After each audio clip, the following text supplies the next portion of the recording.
2 Samuel, chapitre 1. Après la mort de Saül, David, qui avait battu les Amalécites, était depuis 2 jours revenu à Tsiklag. Le 3e jour, un homme arriva du camp de Saül, les vêtements déchirés et la tête couverte de terre. Lorsqu'il fut en présence de David, il se jeta par terre et se prosterna. David lui dit, « D'où viens-tu » Et il lui répondit, « Je me suis sauvé du camp d'Israël. » David lui dit, « Que s'est-il passé? Dis-moi donc. » Et il répondit, « Le peuple s'est enfui du champ de bataille, et un grand nombre d'hommes sont tombés et ont péri. Saül même et Jonathan, son fils, sont morts. » David dit au jeune homme qui lui apportait ces nouvelles, « Comment sais-tu que Saül et Jonathan, son fils, sont morts? » Et le jeune homme qui lui apportait ces nouvelles répondit, « Je me trouvais sur la montagne de Gilboa, et voici, Saül s'appuyait sur sa lance, et voici, les chars et les cavaliers étaient près de l'atteindre. S'étant retourné, il m'aperçut et m'appela. Je dis, « Me voici. » Et il me dit, « Qui es-tu? » Je lui répondis, « Je suis un Malécite. » Et il dit, « Approche donc, et donne-moi la mort, car je suis pris de vertige, quoique encore plein de vie. » Je m'approchai de lui, et je lui donnai la mort, sachant bien qu'il ne survivrait pas à sa défaite. J'ai enlevé le diadème qui était sur sa tête et le bracelet qu'il avait au bras, et je les apporte ici à mon seigneur. David saisit ses vêtements et les déchira, et tous les hommes qui étaient auprès de lui firent de même. Ils furent dans le deuil, pleurèrent et jeûnèrent jusqu'au soir, à cause de Saül, de Jonathan, son fils, du peuple de l'Éternel, et de la maison d'Israël, parce qu'ils étaient tombés par l'épée. David dit au jeune homme qui lui avait apporté ces nouvelles, « D'où es-tu » Et il répondit, « Je suis le fils d'un étranger, d'un Amalécite. » David lui dit, « Comment n'as-tu pas craint de porter la main sur l'oint de l'Éternel et de lui donner la mort ?» Et David appela l'un de ses gens, et dit, « Approche, et tue-le. » Cet homme frappa l'Amalécite, qui mourut. Et David lui dit, « Que ton sang retombe sur ta tête, car ta bouche a déposé contre toi, puisque tu as dit, j'ai donné la mort à l'oint de l'Éternel. » Voici le cantique funèbre que David composa sur Saül et sur Jonathan, son fils, et qu'il ordonna d'enseigner aux enfants de Juda. C'est le cantique de l'arc. Il est écrit dans le livre du juste. L'élite d'Israël a succombé sur tes collines. Comment des héros sont-ils tombés? Ne l'annoncez point dans Gath, n'en publiez point la nouvelle dans les rues d'Ascalon, de peur que les filles des Philistins ne se réjouissent, de peur que les filles des incirconcis ne triomphent. Montagne de Gilboa, qu'il n'y ait sur vous ni rosée ni pluie, ni champs qui donnent des prémices pour les offrandes. Car là ont été jetés les boucliers des héros, le bouclier de Saül. L'huile a cessé de les oindre. Devant le sang des blessés, devant la graisse des plus vaillants, l'arc de Jonathan n'a jamais reculé, et l'épée de Saül ne retournait point à vide. Saül et Jonathan, aimables et chéris pendant leur vie, n'ont point été séparés dans leur mort. Ils étaient plus légers que les aigles, ils étaient plus forts que les lions. Filles d'Israël, pleurez sur Saül, qui vous revêtait magnifiquement de cramoisis, qui mettait des ornements d'or sur vos habits. Comment des héros sont-ils tombés au milieu du combat? Comment Jonathan a-t-il succombé sur tes collines? Je suis dans la douleur à cause de toi, Jonathan, mon frère. Tu faisais tout mon plaisir. Ton amour pour moi était admirable, au-dessus de l'amour des femmes. Comment des héros sont-ils tombés? Comment leurs armes se sont-elles perdues? 2 Samuel, chapitre 2. Après cela, David consulta l'Éternel en disant, « Monterai-je dans une des villes de Juda ?» L'Éternel lui répondit, « Monte. » David dit, « Où monterai-je » Et l'Éternel répondit, « À Hébron. » David y monta, avec ses 2 femmes, Akinoam de Jizréel et Abigaïl de Carmel, femme de Nabal. David fit aussi monter les gens qui étaient auprès de lui, chacun avec sa maison, et ils habitèrent dans les villes d'Hébron. Les hommes de Juda vinrent, et là ils oignirent David pour roi sur la maison de Juda. On informa David que c'étaient les gens de Jabès, en Galaad, qui avaient enterré Saül. David envoya des messagers aux gens de Jabès, en Galaad, pour leur dire « Soyez bénis de l'Éternel, puisque vous avez ainsi montré de la bienveillance envers Saül, votre maître, et que vous l'avez enterré. Et maintenant, que l'Éternel use envers vous de bonté et de fidélité. Moi aussi je vous ferai du bien, parce que vous avez agi de la sorte. Que vos mains se fortifient, et soyez de vaillants hommes, car votre maître Saül est mort, et c'est moi que la maison de Juda a oint pour roi sur elle. Cependant Abner, fils de Ner, chef de l'armée de Saül, prit Ish-Boshet, fils de Saül, et le fit passer à Mahanaïm. Il l'établit roi sur Galaad, sur les Guéshuriens, sur Jizréel, sur Éphraïm, sur Benjamin, sur tout Israël. Ish-Boshet, fils de Saül, était âgé de 40 ans lorsqu'il devint roi d'Israël, et il régna 2 ans. Il n'y eut que la maison de Juda qui resta attachée à David. Le temps pendant lequel David régna à Hébron, sur la maison de Juda, fut de 7 ans et 6 mois. Abner, fils de Ner, et les gens d'Ish-Boshet, fils de Saül, sortirent de Mahanaïm pour marcher sur Gabaon. Joab, fils de Tseruja, et les gens de David, se mirent aussi en marche. Ils se rencontrèrent près de l'étang de Gabaon, et ils s'arrêtèrent les uns en deçà de l'étang, et les autres au-delà. Abner dit à Joab, « Que ces jeunes gens se lèvent, et qu'ils se battent devant nous. » Joab répondit, « Qu'ils se lèvent. » Ils se levèrent et s'avancèrent en nombre égal, 12 pour Benjamin et pour Ish-Boshet, fils de Saül, et 12 des gens de David. Chacun saisissant son adversaire par la tête, lui enfonça son épée dans le flanc, et ils tombèrent tous ensemble. Et l'on donna à ce lieu, qui est près de Gabaon, le nom de Helkat Hatsurim. Il y eut en ce jour un combat très rude, dans lequel Abner et les hommes d'Israël furent battus par les gens de David. Là se trouvaient les 3 fils de Tseruja, Joab, Abishai et Asaël. Asaël avait les pieds légers comme une gazelle des champs. Il poursuivit Abner, sans se détourner de lui pour aller à droite ou à gauche. Abner regarda derrière lui et dit, « Est-ce toi, Asaël ?» Et il répondit, « C'est moi. » Abner lui dit, « Tire à droite ou à gauche, saisis-toi de l'un de ces jeunes gens et prends sa dépouille. » Mais Asaël ne voulut point se détourner de lui. Abner dit encore à Asaël, « Détourne-toi de moi. Pourquoi te frapperais-je et t'abattrais-je en terre? Comment ensuite lèverais-je le visage devant ton frère Joab ?» Et Asaël refusa de se détourner. Sur quoi Abner le frappa au ventre avec l'extrémité inférieure de sa lance, et la lance sortit par derrière. Il tomba et mourut sur place. Tous ceux qui arrivaient au lieu où Asaël était tombé mort s'y arrêtaient. Joab et Abishai poursuivirent Abner, et le soleil se couchait quand ils arrivèrent au coteau d'Amma, qui est en face de Guiar, sur le chemin du désert de Gabaon. Les fils de Benjamin se rallièrent à la suite d'Abner et formèrent un corps, et ils s'arrêtèrent au sommet d'une colline. Abner appela Joab et dit, « L'épée dévorera-t-elle toujours? Ne sais-tu pas qu'il y aura de l'amertume à la fin? Jusque à quand tarderas-tu à dire au peuple de ne plus poursuivre ses frères? » Joab répondit, « Dieu est vivant. Si tu n'eusses parlé, le peuple n'aurait pas cessé avant le matin de poursuivre ses frères. » Et Joab sonna de la trompette, et tout le peuple s'arrêta. Ils ne poursuivirent plus Israël, et ils ne continuèrent pas à se battre.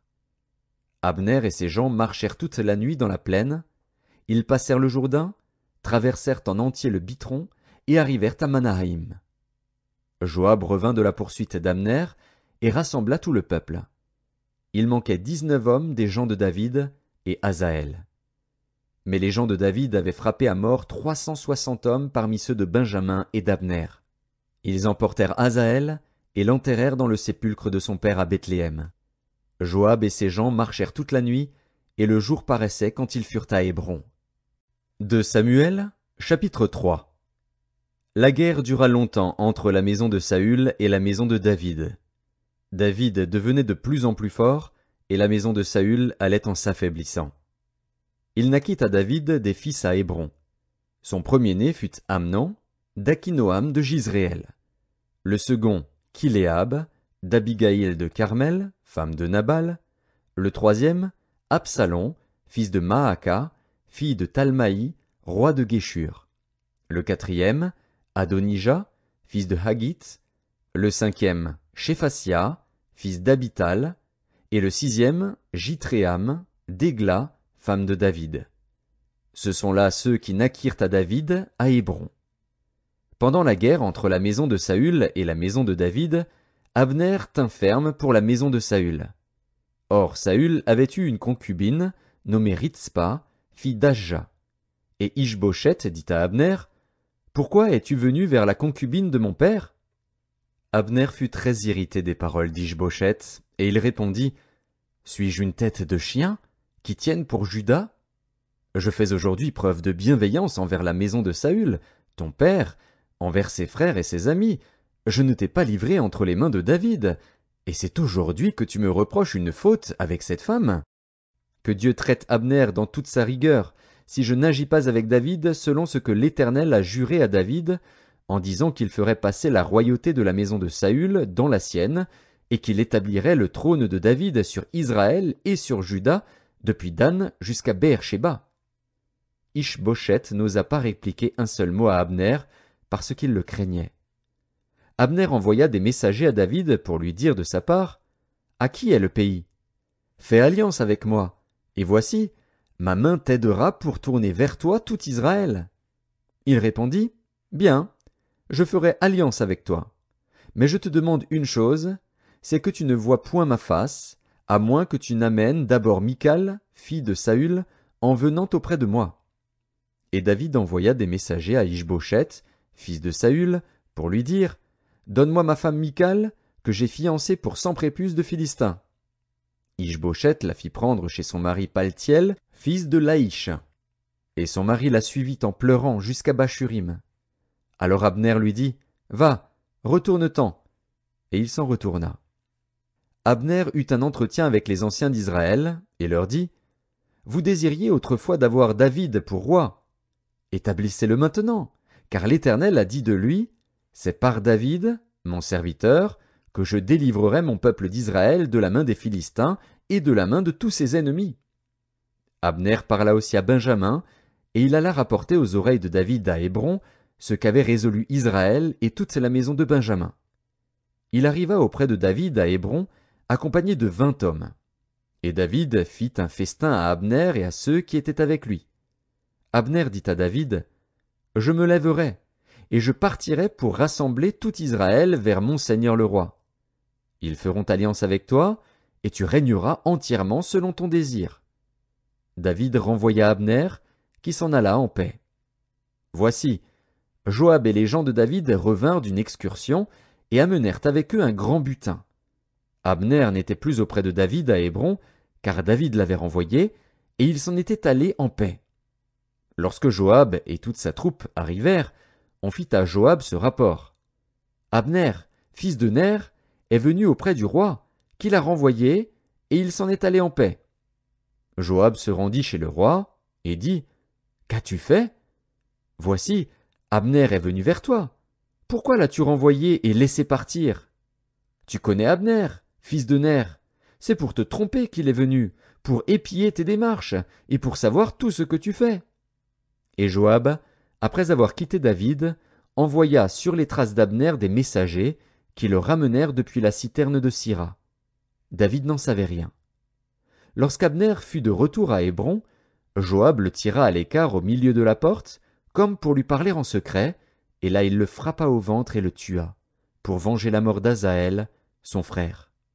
David l'apprit ensuite, et il dit, « Je suis à jamais innocent devant l'Éternel du sang d'Abner, fils de Ner, et mon royaume l'est aussi. Que ce sang retombe sur Joab et sur toute la maison de son père. Qu'il y ait toujours quelqu'un dans la maison de Joab qui soit atteint d'un flux ou de la lèpre, ou qui s'appuie sur un bâton, ou qui tombe par l'épée, ou qui manque de pain. » Ainsi Joab et Abishai, son frère, tuèrent Abner, parce qu'il avait donné la mort à Asaël, leur frère, à Gabaon, dans la bataille. David dit à Joab et à tout le peuple qui était avec lui, « Déchirez vos vêtements, saignez-vous de sacs, et pleurez devant Abner. » Et le roi David marcha derrière le cercueil. On enterra Abner à Hébron. Le roi éleva la voix et pleura sur le sépulcre d'Abner, et tout le peuple pleura. Le roi fit une complainte sur Abner, et dit, « Abner devait-il mourir comme meurt un criminel ? Tu n'avais ni les mains liées, ni les pieds dans les chaînes. Tu es tombé comme on tombe devant des méchants. Et tout le peuple pleura de nouveau sur Abner. Tout le peuple s'approcha de David pour lui faire prendre quelque nourriture pendant qu'il était encore jour, mais David jura en disant « Que Dieu me traite dans toute sa rigueur, si je goûte du pain ou quoi que ce soit avant le coucher du soleil. » Cela fut connu et approuvé de tout le peuple, qui trouva bon tout ce qu'avait fait le roi. Tout le peuple et tout Israël comprirent en ce jour que ce n'était pas par ordre du roi qu'Abner, fils de Ner, avait été tué. Le roi dit à ses serviteurs, « Ne savez-vous pas qu'un chef, qu'un grand homme, est tombé aujourd'hui en Israël? Je suis encore faible, quoique j'ai reçu l'onction royale. Et ces gens, les fils de Tseruja, sont trop puissants pour moi. Que l'Éternel rende selon sa méchanceté à celui qui fait le mal. » 2 Samuel, chapitre 4. Lorsque le fils de Saül apprit qu'Abner était mort à Hébron, ses mains restèrent sans force, et tout Israël fut dans l'épouvante. Le fils de Saül avait 2 chefs de bande, dont l'un s'appelait Baana et l'autre Récab. Ils étaient fils de Rimon, de Béhéroth, d'entre les fils de Benjamin. Car Béhéroth était regardé comme faisant partie de Benjamin, et les Béhérothiens s'étaient enfuis à Gitaïm, où ils ont habité jusqu'à ce jour. Jonathan, fils de Saül, avait un fils perclus des pieds, et âgé de 5 ans lorsqu'arriva de Jizréel la nouvelle de la mort de Saül et de Jonathan. Sa nourrice le prit et s'enfuit, et, comme elle précipitait sa fuite, il tomba et resta boiteux. Son nom était Méphibosheth.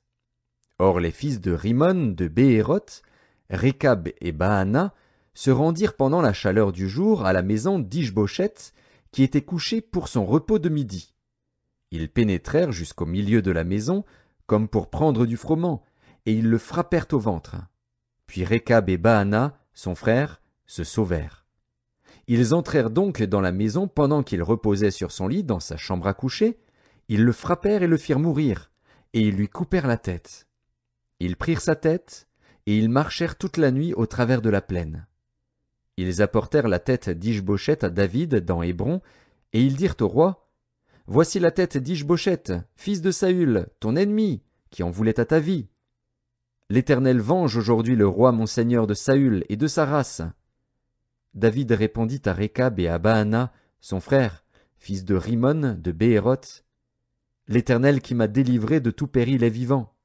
Celui qui est venu me dire, « Voici, Saül est mort, et qui croyait m'annoncer une bonne nouvelle, je l'ai fait saisir et tuer à Tsiklag, pour lui donner le salaire de son message. Et quand des méchants ont assassiné un homme juste dans sa maison et sur sa couche, combien plus ne redemanderai-je pas son sang de vos mains et ne vous exterminerai-je pas de la terre? » Et David ordonna à ses gens de les tuer. Ils leur coupèrent les mains et les pieds, et les pendirent au bord de l'étang d'Hébron. Ils prirent ensuite la tête d'Ishbosheth, et l'enterrèrent dans le sépulcre d'Abner à Hébron. 2 Samuel, chapitre 5. Toutes les tribus d'Israël vinrent auprès de David, à Hébron, et dirent, « Voici, nous sommes tes os et ta chair. Autrefois déjà, lorsque Saül était notre roi, c'était toi qui conduisais et qui ramenais Israël. L'Éternel t'a dit, tu paîtras mon peuple d'Israël, et tu seras le chef d'Israël. » Ainsi tous les anciens d'Israël vinrent auprès du roi à Hébron, et le roi David fit alliance avec eux à Hébron, devant l'Éternel. Ils oignirent David pour roi sur Israël. David était âgé de 30 ans lorsqu'il devint roi, et il régna 40 ans. À Hébron il régna sur Juda 7 ans et 6 mois, et à Jérusalem il régna 33 ans sur tout Israël et Juda. Le roi marcha avec ses gens sur Jérusalem contre les Jébusiens, habitants du pays.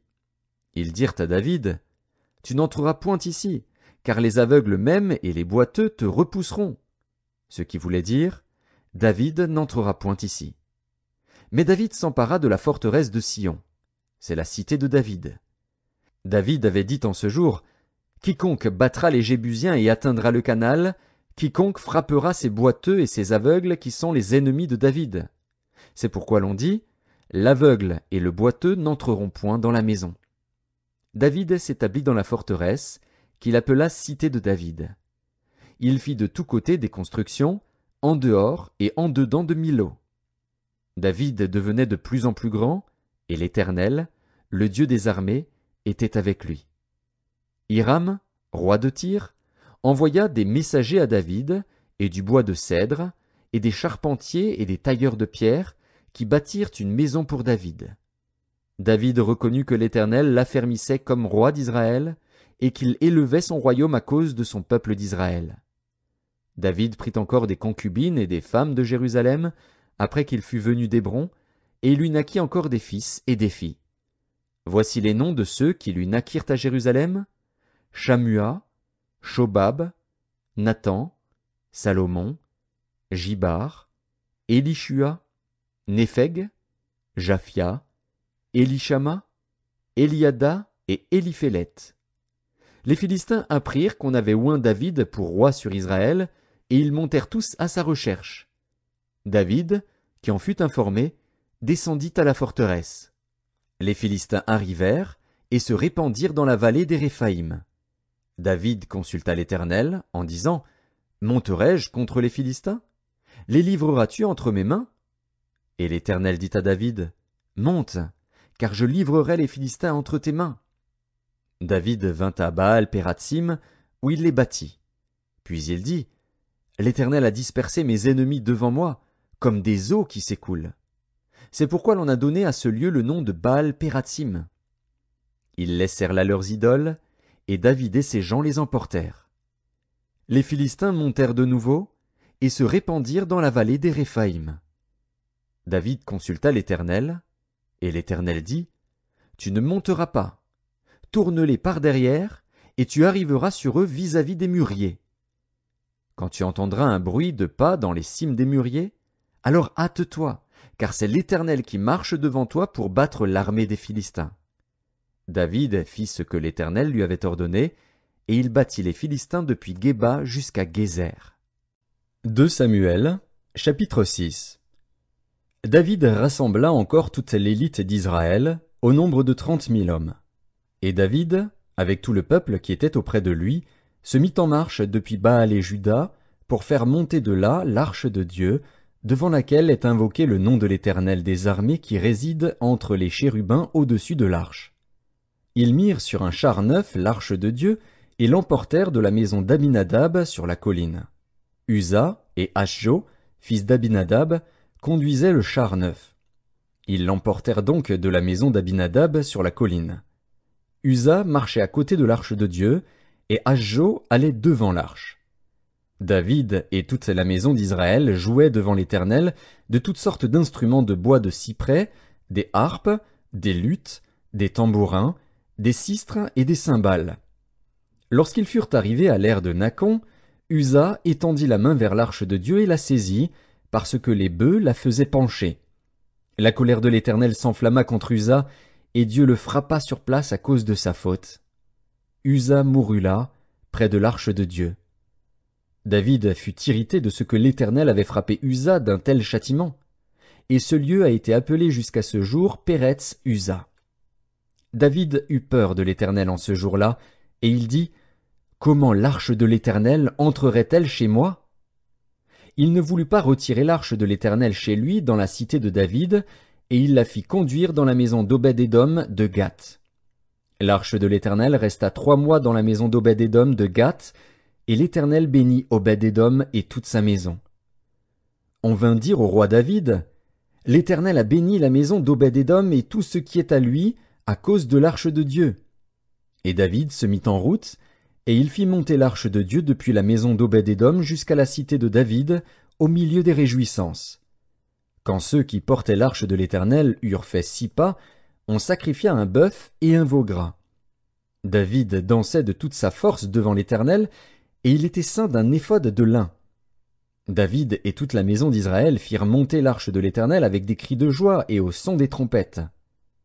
Comme l'arche de l'Éternel entrait dans la cité de David, Michal, fille de Saül, regardait par la fenêtre, et, voyant le roi David sauter et danser devant l'Éternel, elle le méprisa dans son cœur.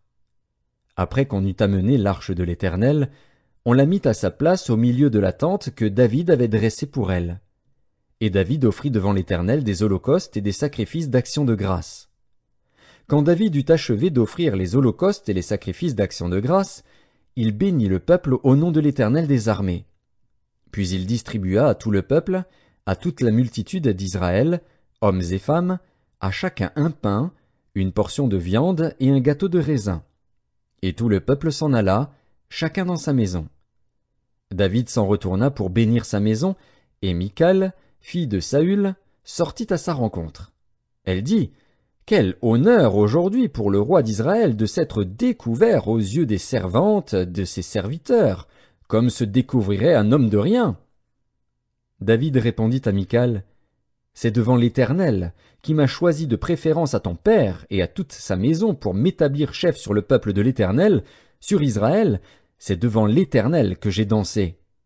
Je veux paraître encore plus vil que cela, et m'abaisser à mes propres yeux. Néanmoins je serai en honneur auprès des servantes dont tu parles. » Or Michal, fille de Saül, n'eut point d'enfant jusqu'au jour de sa mort. 2 Samuel, chapitre 7.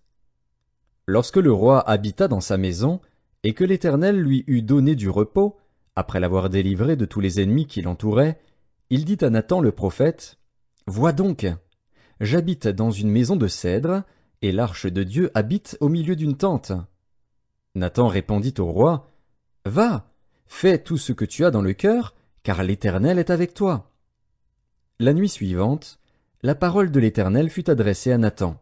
« Va dire à mon serviteur David: Ainsi parle l'Éternel, est-ce toi qui me bâtirais une maison pour que j'en fasse ma demeure? Mais je n'ai point habité dans une maison depuis le jour où j'ai fait monter les enfants d'Israël hors d'Égypte jusqu'à ce jour. J'ai voyagé sous une tente et dans un tabernacle.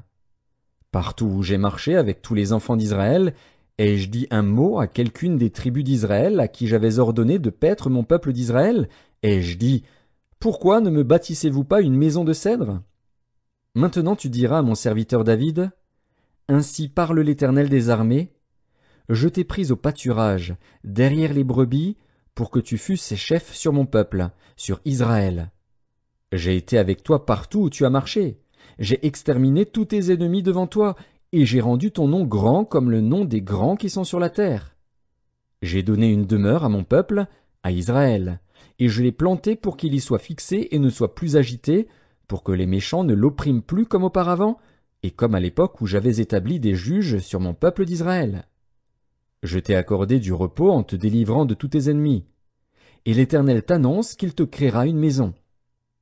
Quand tes jours seront accomplis et que tu seras couché avec tes pères, j'élèverai ta postérité après toi, celui qui sera sorti de tes entrailles, et j'affermirai son règne. Ce sera lui qui bâtira une maison à mon nom, et j'affermirai pour toujours le trône de son royaume. Je serai pour lui un père, et il sera pour moi un fils. S'il fait le mal, je le châtierai avec la verge des hommes et avec les coups des enfants des hommes. Mais ma grâce ne se retirera point de lui, comme je l'ai retiré de Saül, que j'ai rejeté devant toi.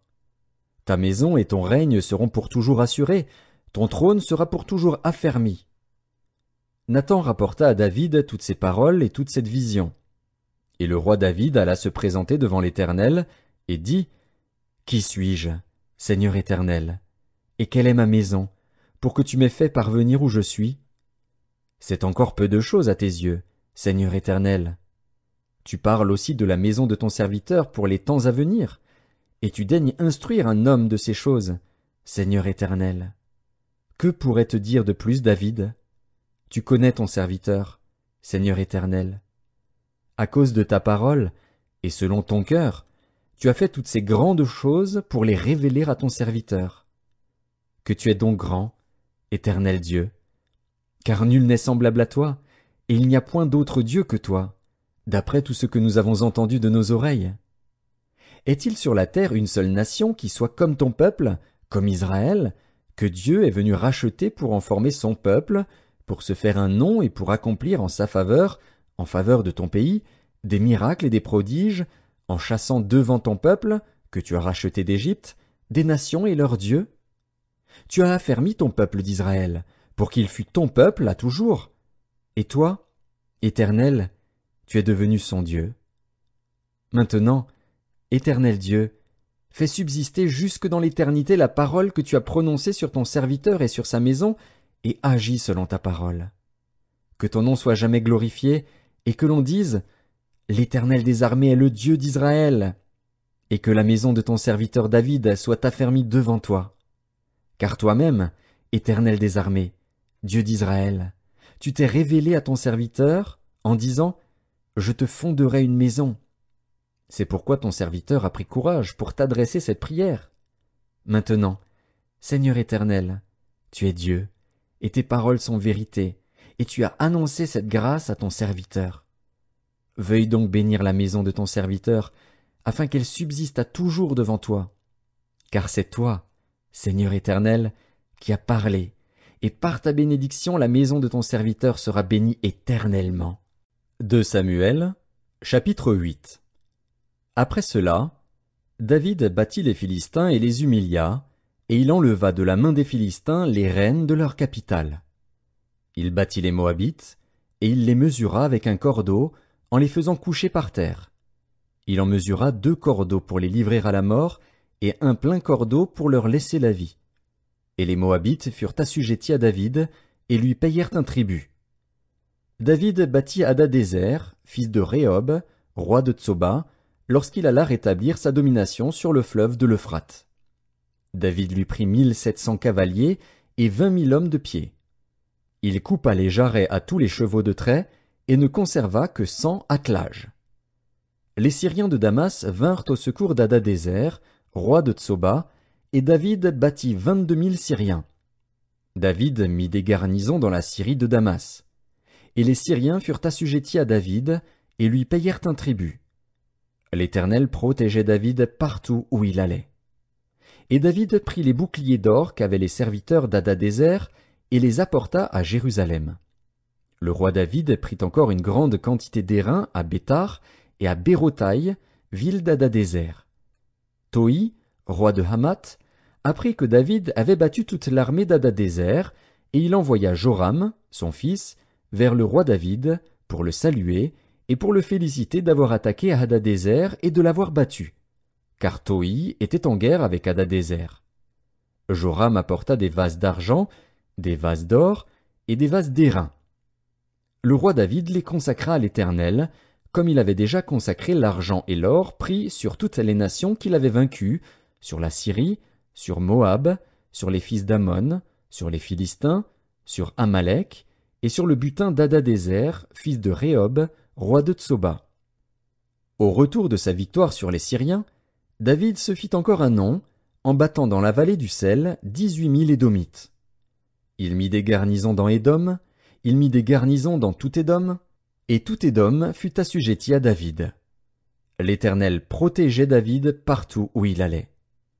David régna sur Israël, et il faisait droit et justice à tout son peuple. Joab, fils de Tseruja, commandait l'armée. Josaphat, fils d'Achilud, était archiviste. Tsadok, fils d'Akitub, et Achimélec, fils d'Abiatar, était sacrificateur. Séraja était secrétaire. Benaja, fils de Jéhojada, était chef des Kérésiens et des Pélétiens. Et les fils de David étaient ministres d'État. 2 Samuel, chapitre 9.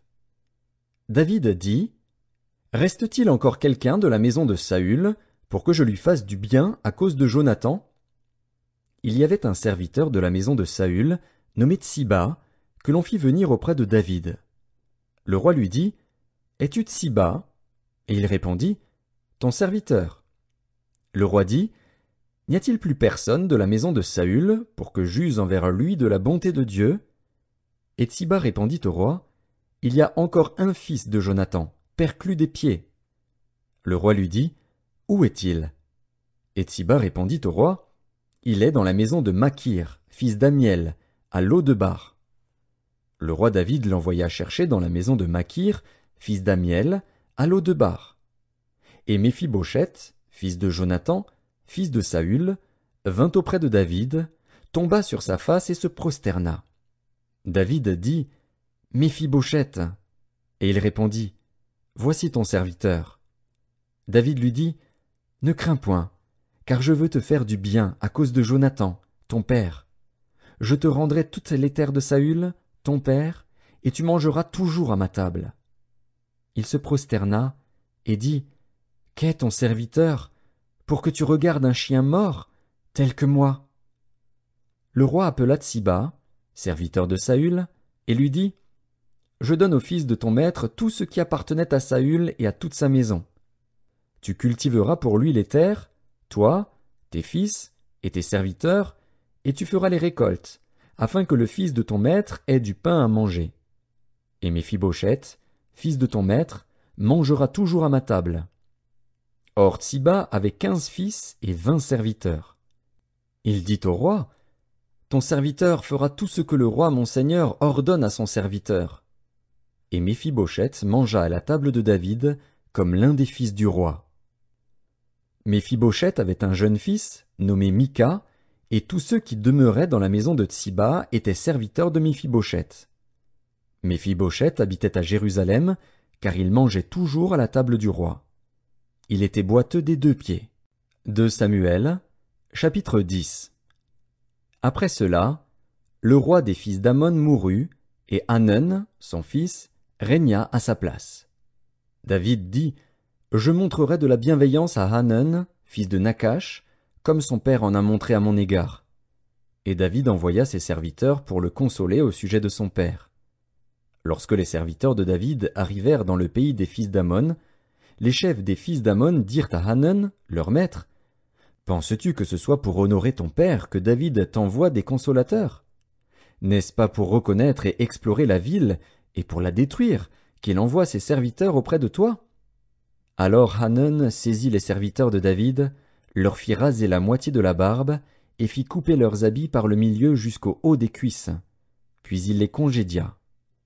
David, qui fut informé, envoya des gens à leur rencontre, car ces hommes étaient dans une grande confusion.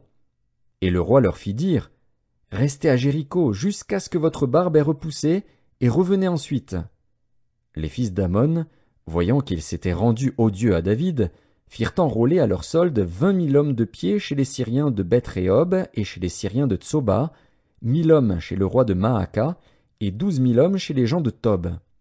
À cette nouvelle, David envoya contre eux Joab et toute l'armée, les hommes vaillants. Les fils d'Amon sortirent, et se rangèrent en bataille à l'entrée de la porte. Les Syriens de Tsoba et de Rehob, et les hommes de Tob et de Maaka, étaient à part dans la campagne. Joab vit qu'il avait à combattre par devant et par derrière. Il choisit alors sur toute l'élite d'Israël un corps qu'il opposa aux Syriens. Et il plaça sous le commandement de son frère Abishai le reste du peuple pour faire face aux fils d'Amon. Il dit, « Si les Syriens sont plus forts que moi, tu viendras à mon secours. Et si les fils d'Amon sont plus forts que toi, j'irai te secourir. Sois ferme, et montrons du courage pour notre peuple et pour les villes de notre Dieu, et que l'Éternel fasse ce qui lui semblera bon. » Joab, avec son peuple, s'avança pour attaquer les Syriens, et ils s'enfuirent devant lui. Et quand les fils d'Amon virent que les Syriens avaient pris la fuite, ils s'enfuirent aussi devant Abishai et rentrèrent dans la ville. Joab s'éloigna des fils d'Amon et revint à Jérusalem. Les Syriens, voyant qu'ils avaient été battus par Israël, réunirent leurs forces. Hadadézer envoya chercher les Syriens qui étaient de l'autre côté du fleuve, et ils arrivèrent à Hélam, ayant à leur tête Shobak, chef de l'armée d'Hadadézer. On l'annonça à David, qui assembla tout Israël, passa le Jourdain et vint à Hélam. Les Syriens se préparèrent à la rencontre de David et lui livrèrent bataille. Mais les Syriens s'enfuirent devant Israël. Et David leur tua les troupes de 700 chars et 40 000 cavaliers. Il frappa aussi le chef de leur armée, Shobak, qui mourut sur place. Tous les rois soumis à Hadadézer, se voyant battus par Israël, firent la paix avec Israël et lui furent assujettis. Et les Syriens n'osèrent plus secourir les fils d'Amon. 2 Samuel, chapitre 11. L'année suivante, au temps où les rois se mettaient en campagne, David envoya Joab, avec ses serviteurs et tout Israël, pour détruire les fils d'Amon et pour assiéger Rabat. Mais David resta à Jérusalem. Un soir, David se leva de sa couche, et, comme il se promenait sur le toit de la maison royale, il aperçut de là une femme qui se baignait, et qui était très belle de figure. David fit demander qui était cette femme, et on lui dit, « N'est-ce pas Bathsheba, fille d'Éliam, femme d'Uri, le Héthien ?» Et David envoya des gens pour la chercher. Elle vint vers lui, et il coucha avec elle. Après s'être purifiée de sa souillure, elle retourna dans sa maison. Cette femme devint enceinte, et elle fit dire à David, « Je suis enceinte. » Alors David expédia cet ordre à Joab, « Envoie-moi Uri, le Héthien. » Et Joab envoya Uri à David. Uri se rendit auprès de David, qui l'interrogea sur l'état de Joab, sur l'état du peuple et sur l'état de la guerre. Puis David dit à Uri, « Descends dans ta maison et lave tes pieds. » Uri sortit de la maison royale, et il fut suivi d'un présent du roi. Mais Uri se coucha à la porte de la maison royale, avec tous les serviteurs de son maître, et il ne descendit point dans sa maison. On en informa David, et on lui dit, « Uri n'est pas descendu dans sa maison. » Et David dit à Uri, « N'arrives-tu pas de voyage? Pourquoi n'es-tu pas descendu dans ta maison? » Uri répondit à David, « L'arche et Israël et Juda habitent sous des tentes. Mon seigneur Joab et les serviteurs de mon seigneur campent en rase campagne, et moi j'entrerai dans ma maison pour manger et boire et pour coucher avec ma femme. Aussi vrai que tu es vivant et que ton âme est vivante, je ne ferai point cela. » David dit à Uri, « Reste ici encore aujourd'hui, et demain je te renverrai. » Et Uri resta à Jérusalem ce jour-là et le lendemain. David l'invita à manger et à boire en sa présence, et il l'enivra. Et le soir, Uri sortit pour se mettre sur sa couche, avec les serviteurs de son maître, mais il ne descendit point dans sa maison. Le lendemain matin, David écrivit une lettre à Joab, et l'envoya par la main d'Uri. Il écrivit dans cette lettre, « Placez Uri au plus fort du combat, et retirez-vous de lui, afin qu'il soit frappé et qu'il meure. » Joab, en assiégeant la ville, plaça Uri à l'endroit qu'il savait défendu par de vaillants soldats. Les hommes de la ville firent une sortie et se battirent contre Joab. Plusieurs tombèrent parmi le peuple, parmi les serviteurs de David, et Uri, le Héthien, fut aussi tué. Joab envoya un messager pour faire rapport à David de tout ce qui s'était passé dans le combat. Il donna cet ordre au messager, « Quand tu auras achevé de raconter au roi tous les détails du combat, peut-être se mettra-t-il en fureur et te dira-t-il, « Pourquoi vous êtes-vous approché de la ville pour combattre? Ne savez-vous pas qu'on lance des traits du haut de la muraille? Qui a tué Abimélec, fils de Jérubéchet? N'est-ce pas une femme qui lança sur lui du haut de la muraille un morceau de meule de moulin, et n'en est-il pas mort à Thébets? Pourquoi vous êtes-vous approché de la muraille? Alors tu diras, ton serviteur Uri, le Héthien, est mort aussi. » Le messager partit, et, à son arrivée, il fit rapport à David de tout ce que Joab lui avait ordonné. Le messager dit à David, « Ces gens ont eu sur nous l'avantage. Ils avaient fait une sortie contre nous dans les champs, et nous les avons repoussés jusqu'à l'entrée de la porte. Les archers ont tiré du haut de la muraille sur tes serviteurs, et plusieurs des serviteurs du roi ont été tués, et ton serviteur Uri, le Héthien, est mort aussi. » David dit au messager, « Voici ce que tu diras à Joab. Ne sois point peiné de cette affaire, car l'épée dévore tantôt l'un, tantôt l'autre. Attaque vigoureusement la ville, et renverse-la. Et toi, encourage-le. » La femme d'Uri apprit que son mari était mort, et elle pleura son mari. Quand le deuil fut passé, David l'envoya chercher et la recueillit dans sa maison. Elle devint sa femme, et lui enfanta un fils. Ce que David avait fait déplut à l'Éternel. 2 Samuel, chapitre 12. L'Éternel envoya Nathan vers David. Et Nathan vint à lui, et lui dit, « Il y avait dans une ville 2 hommes, l'un riche et l'autre pauvre. Le riche avait des brebis et des bœufs en très grand nombre. Le pauvre n'avait rien du tout qu'une petite brebis qu'il avait achetée. Il la nourrissait, et elle grandissait chez lui avec ses enfants. Elle mangeait de son pain, buvait dans sa coupe, dormait sur son sein, et il la regardait comme sa fille. Un voyageur arriva chez l'homme riche. Et le riche n'a pas voulu toucher à ses brebis ou à ses bœufs pour préparer un repas au voyageur qui était venu chez lui. il a pris la brebis du pauvre et l'a apprêtée pour l'homme qui était venu chez lui. La colère de David s'enflamma violemment contre cet homme, et il dit à Nathan, « L'Éternel est vivant, l'homme qui a fait cela mérite la mort, et il rendra 4 brebis pour avoir commis cette action et pour avoir été sans pitié. » Et Nathan dit à David, « Tu es cet homme-là. Ainsi parle l'Éternel, le Dieu d'Israël, je t'ai oint pour roi sur Israël, et je t'ai délivré de la main de Saül. Je t'ai mis en possession de la maison de ton maître. J'ai placé dans ton sein les femmes de ton maître, et je t'ai donné la maison d'Israël et de Juda. Et si cela eût été peu, j'y aurais encore ajouté. Pourquoi donc as-tu méprisé la parole de l'Éternel en faisant ce qui est mal à ses yeux? Tu as frappé de l'épée Uri, le Héthien. Tu as pris sa femme pour en faire ta femme, et lui, tu l'as tué par l'épée des fils d'Ammon. Maintenant, l'épée ne s'éloignera jamais de ta maison, parce que tu m'as méprisé et parce que tu as pris la femme d'Uri, le Héthien, pour en faire ta femme. Ainsi parle l'Éternel, voici, je vais faire sortir de ta maison le malheur contre toi, et je vais prendre sous tes yeux tes propres femmes pour les donner à un autre, qui couchera avec elles à la vue de ce soleil.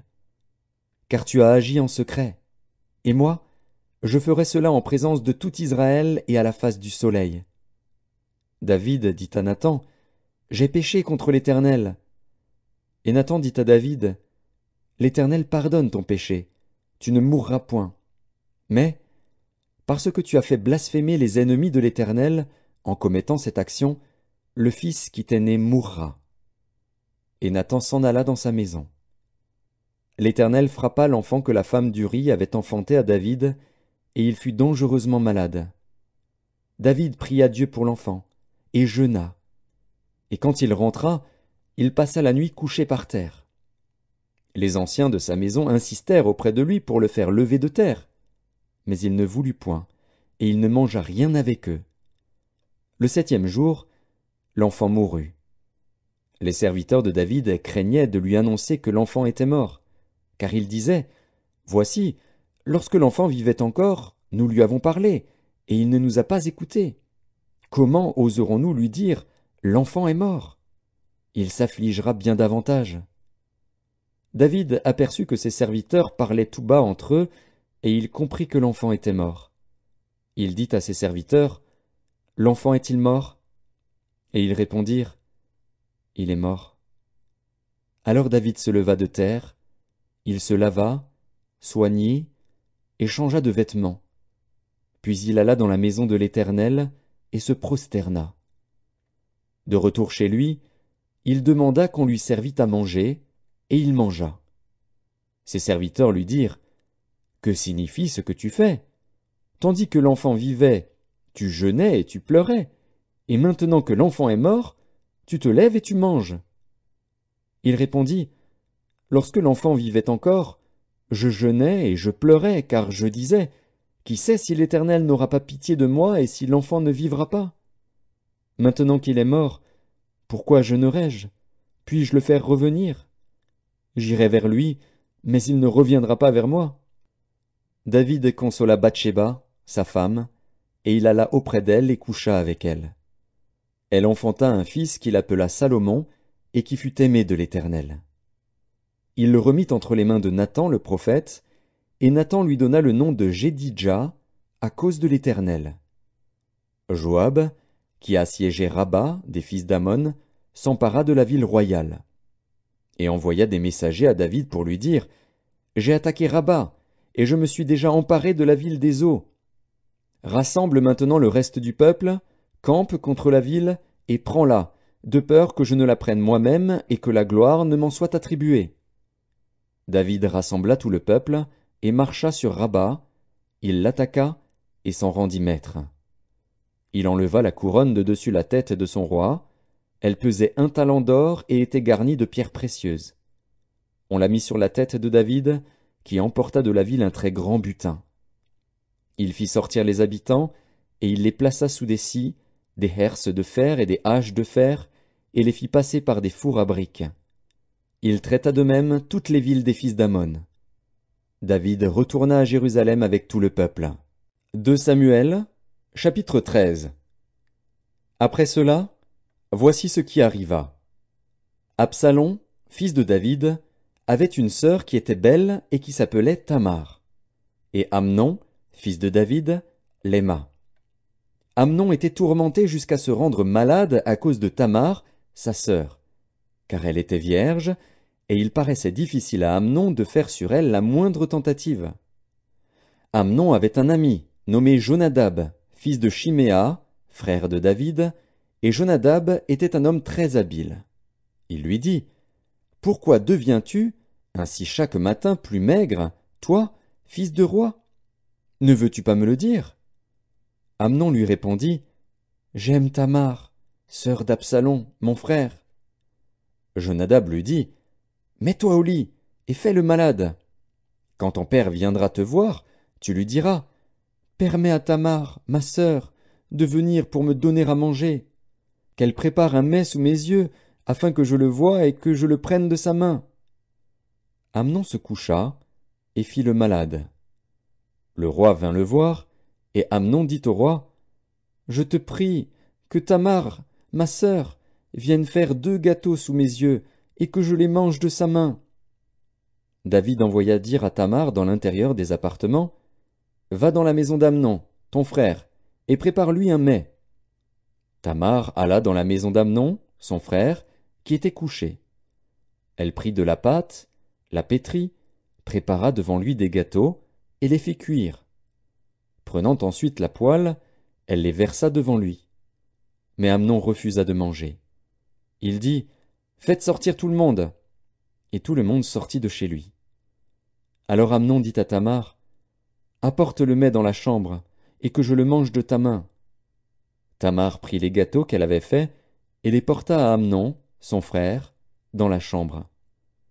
Comme elle les lui présentait à manger, il la saisit et lui dit, « Viens, couche avec moi, ma sœur. » Elle lui répondit, « Non, mon frère, ne me déshonore pas, car on n'agit point ainsi en Israël.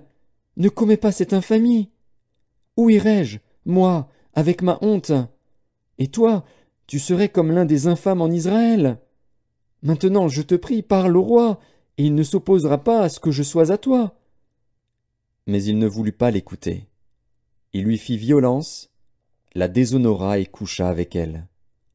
Puis Amnon eut pour elle une forte aversion, plus forte que n'avait été son amour.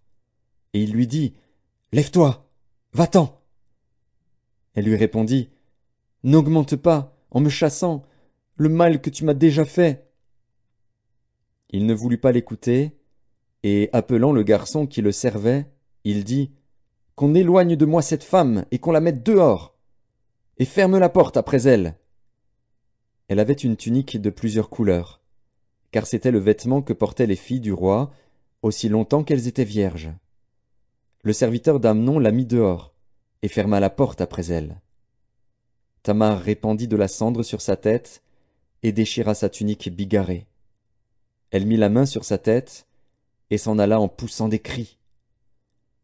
Absalom, son frère, lui dit, « Amnon, ton frère, a-t-il été avec toi? Maintenant, ma sœur, tais-toi, c'est ton frère. Ne prends pas cette affaire trop à cœur. » Et Tamar, désolée, demeura dans la maison d'Absalom, son frère. Le roi David apprit toutes ces choses, et il fut très irrité. Absalom ne parla ni en bien ni en mal avec Amnon, mais il le prit en haine, parce qu'il avait déshonoré Tamar, sa sœur. 2 ans après, comme Absalom avait les tondeurs à Baal-Hatsor, près d'Éphraïm, il invita tous les fils du roi. Absalom alla vers le roi et dit, « Voici, ton serviteur a les tondeurs, que le roi et ses serviteurs viennent chez ton serviteur. » Et le roi dit à Absalom, « Non, mon fils, nous n'irons pas tous, de peur que nous ne te soyons à charge. » Absalom le pressa, mais le roi ne voulut point aller, et il le bénit. Absalom dit, « Permets du moins à Amnon, mon frère, de venir avec nous. » Le roi lui répondit, « Pourquoi irait-il chez toi? » Sur les instances d'Absalom, le roi laissa aller avec lui Amnon et tous ses fils. Absalom donna cet ordre à ses serviteurs. Faites attention quand le cœur d'Amnon sera égayé par le vin et que je vous dirai, frappez Amnon. Alors tuez-le. Ne craignez point. N'est-ce pas moi qui vous l'ordonne? Soyez fermes et montrez du courage. Les serviteurs d'Absalom traitèrent Amnon comme Absalom l'avait ordonné. Et tous les fils du roi se levèrent, montèrent chacun sur son mulet, et s'enfuirent. Comme ils étaient en chemin, le bruit parvint à David qu'Absalom avait tué tous les fils du roi, et qu'il n'en était pas resté un seul. Le roi se leva, déchira ses vêtements, et se coucha par terre. Et tous ses serviteurs étaient là, les vêtements déchirés. Jonadab, fils de Chiméa, frère de David, prit la parole et dit, « Que mon seigneur ne pense point que tous les jeunes gens, fils du roi, ont été tués, car Amnon seul est mort. Et c'est l'effet d'une résolution d'Absalom, depuis le jour où Amnon a déshonoré Tamar, sa sœur. Que le roi mon seigneur ne se tourmente donc point dans l'idée que tous les fils du roi sont morts, car Amnon seul est mort. » Absalom prit la fuite. Or le jeune homme placé en sentinelle leva les yeux et regarda. Et voici, une grande troupe venait par le chemin qui était derrière lui, du côté de la montagne. Jonadab dit au roi, « Voici les fils du roi qui arrivent. » Ainsi se confirme ce que disait ton serviteur. Comme il achevait de parler, voici, les fils du roi arrivèrent. Ils élevèrent la voix et pleurèrent. Le roi aussi et tous ses serviteurs versèrent d'abondantes larmes. Absalom s'était enfui, et il alla chez Talmaï, fils d'Amihur, roi de Guéshur. Et David pleurait tous les jours son fils. Absalom resta 3 ans à Guéshur, où il était allé, après avoir pris la fuite. Le roi David cessa de poursuivre Absalom, car il était consolé de la mort d'Amnon. 2 Samuel, chapitre 14. Joab, fils de Tseruja, s'aperçut que le cœur du roi était porté pour Absalom. Il envoya chercher à Tekoa une femme habile, et il lui dit, « Montre-toi désolé, et revêt des habits de deuil.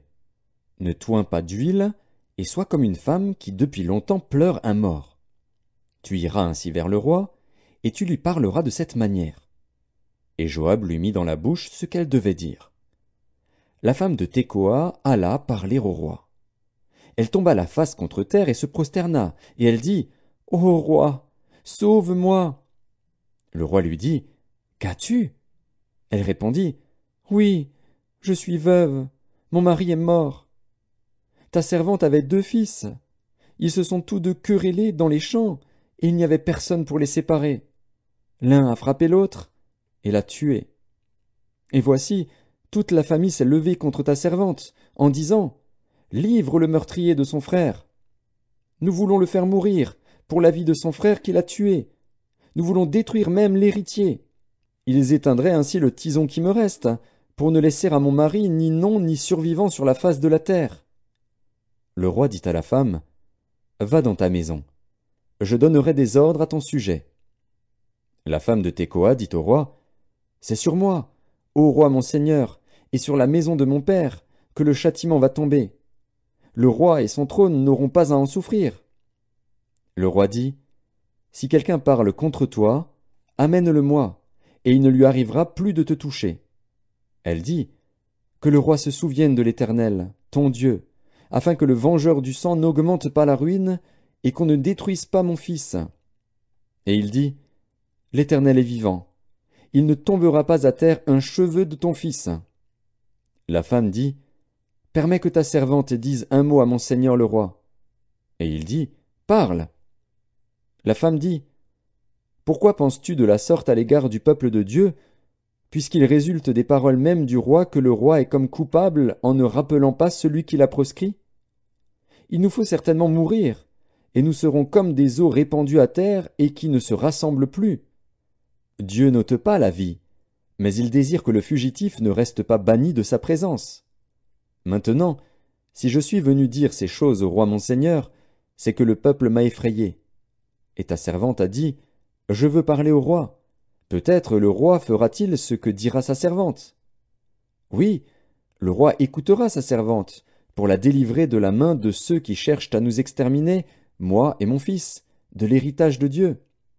Ta servante a dit que la parole de mon seigneur le roi me donne le repos, car mon seigneur le roi est comme un ange de Dieu, prêt à entendre le bien et le mal, et que l'Éternel, ton Dieu, soit avec toi. » Le roi répondit et dit à la femme, « Ne me cache pas ce que je vais te demander. » Et la femme dit, « Que mon seigneur le roi parle. » Le roi dit alors, « La main de Joab n'est-elle pas avec toi dans tout ceci? » Et la femme répondit, « Aussi vrai que ton âme est vivante, ô roi mon seigneur, il n'y a rien à droite ni à gauche de tout ce que dit mon seigneur le roi.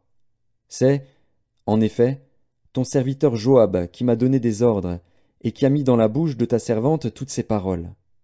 C'est pour donner à la chose une autre tournure que ton serviteur Joab a fait cela.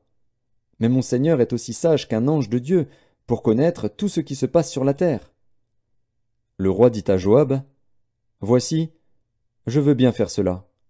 Va donc, ramène le jeune homme Absalom. » Joab tomba la face contre terre et se prosterna, et il bénit le roi. Puis il dit, « Ton serviteur connaît aujourd'hui que j'ai trouvé grâce à tes yeux, ô roi mon seigneur, puisque le roi agit selon la parole de son serviteur. » Et Joab se leva et partit pour Guéshur, et il ramena Absalom à Jérusalem. Mais le roi dit, qu'il se retire dans sa maison, et qu'il ne voie point ma face. Et Absalom se retira dans sa maison, et il ne vit point la face du roi. Il n'y avait pas un homme dans tout Israël aussi renommé qu'Absalom pour sa beauté. Depuis la plante du pied jusqu'au sommet de la tête, il n'y avait point en lui de défaut. Lorsqu'il se rasait la tête, c'était chaque année qu'il se la rasait, parce que sa chevelure lui pesait, le poids des cheveux de sa tête était de 200 sicles, poids du roi. Il naquit à Absalom 3 fils, et une fille nommée Tamar, qui était une femme belle de figure. Absalom demeura 2 ans à Jérusalem, sans voir la face du roi. Il fit demander Joab, pour l'envoyer vers le roi. Mais Joab ne voulut point venir auprès de lui. Il le fit demander une seconde fois, et Joab ne voulut point venir. Absalom dit alors à ses serviteurs, « Voyez, le champ de Joab est à côté du mien. Il y a de l'orge, allez et mettez-y le feu. » Et les serviteurs d'Absalom mirent le feu au champ. Joab se leva et se rendit auprès d'Absalom, dans sa maison. Il lui dit, « Pourquoi tes serviteurs ont-ils mis le feu au champ qui m'appartient » Absalom répondit à Joab, « Voici, je t'ai fait dire, viens ici, et je t'enverrai vers le roi, afin que tu lui dises, pourquoi suis-je revenu de Guéshur? Il vaudrait mieux pour moi que j'y fusse encore. Je désire maintenant voir la face du roi. Et s'il y a quelque crime en moi, qu'il me fasse mourir. » Joab alla vers le roi, et lui rapporta cela. Et le roi appela Absalom, qui vint auprès de lui et se prosterna la face contre terre en sa présence. Le roi baisa Absalom. 2 Samuel, chapitre 15. Après cela, Absalom se procura un char et des chevaux, et 50 hommes qui couraient devant lui. Il se levait de bon matin, et se tenait au bord du chemin de la porte. Et chaque fois qu'un homme ayant une contestation se rendait vers le roi pour obtenir un jugement, Absalom l'appelait, et disait, « De quelle ville es-tu » Lorsqu'il avait répondu, « Je suis d'une telle tribu d'Israël », Absalom lui disait, « Vois, ta cause est bonne et juste, mais personne de chez le roi ne t'écoutera. » Absalom disait, « Qui m'établira juge dans le pays? Tout homme qui aurait une contestation et un procès viendrait à moi, et je lui ferais justice. » Et quand quelqu'un s'approchait pour se prosterner devant lui, il lui tendait la main, le saisissait et l'embrassait. Absalom agissait ainsi à l'égard de tous ceux d'Israël qui se rendaient vers le roi pour demander justice. Et Absalom gagnait le cœur des gens d'Israël. Au bout de 40 ans, Absalom dit au roi, « Permets que j'aille à Hébron pour accomplir le vœu que j'ai fait à l'Éternel. Car ton serviteur a fait un vœu, pendant que je demeurais à Guéshur en Syrie. J'ai dit, si l'Éternel me ramène à Jérusalem, je servirai l'Éternel. » Le roi lui dit, « Va en paix. » Et Absalom se leva et partit pour Hébron. Absalom envoya des espions dans toutes les tribus d'Israël, pour dire, « Quand vous entendrez le son de la trompette, vous direz, Absalom règne à Hébron. » 200 hommes de Jérusalem, qui avaient été invités, accompagnèrent Absalom. et ils le firent en toute simplicité, sans rien savoir. Pendant qu'Absalom offrait les sacrifices, il envoya chercher à la ville de Gilo Achitophel, le Gilonite, conseiller de David. La conjuration devint puissante, et le peuple était de plus en plus nombreux auprès d'Absalom. Quelqu'un vint informer David, et lui dit, « Le cœur des hommes d'Israël s'est tourné vers Absalom. » Et David dit à tous ses serviteurs qui étaient avec lui à Jérusalem, « Levez-vous, fuyons, car il n'y aura point de salut pour nous devant Absalom. Hâtez-vous de partir. Sinon, il ne tarderait pas à nous atteindre, et il nous précipiterait dans le malheur et frapperait la ville du tranchant de l'épée. » Les serviteurs du roi lui dirent, « Tes serviteurs feront tout ce que voudra mon seigneur le roi. » Le roi sortit, et toute sa maison le suivait, et il laissa 10 concubines pour garder la maison. Le roi sortit, et tout le peuple le suivait, et ils s'arrêtèrent à la dernière maison. Tous ses serviteurs, tous les Kérétiens et tous les Pélétiens passèrent à ses côtés, et tous les Gassiens, au nombre de 600 hommes, venus de Gath à sa suite, passèrent devant le roi. Le roi dit à Itaï de Gath, « Pourquoi viendrais-tu aussi avec nous? Retourne et reste avec le roi, car tu es étranger, et même tu as été emmené de ton pays. Tu es arrivé d'hier, et aujourd'hui je te ferai errer avec nous çà et là, quand je ne sais moi-même où je vais. Retourne et emmène tes frères avec toi. Que l'Éternel use envers toi de bonté et de fidélité. » Itaï répondit au roi, et dit, « L'Éternel est vivant, et mon seigneur le roi est vivant.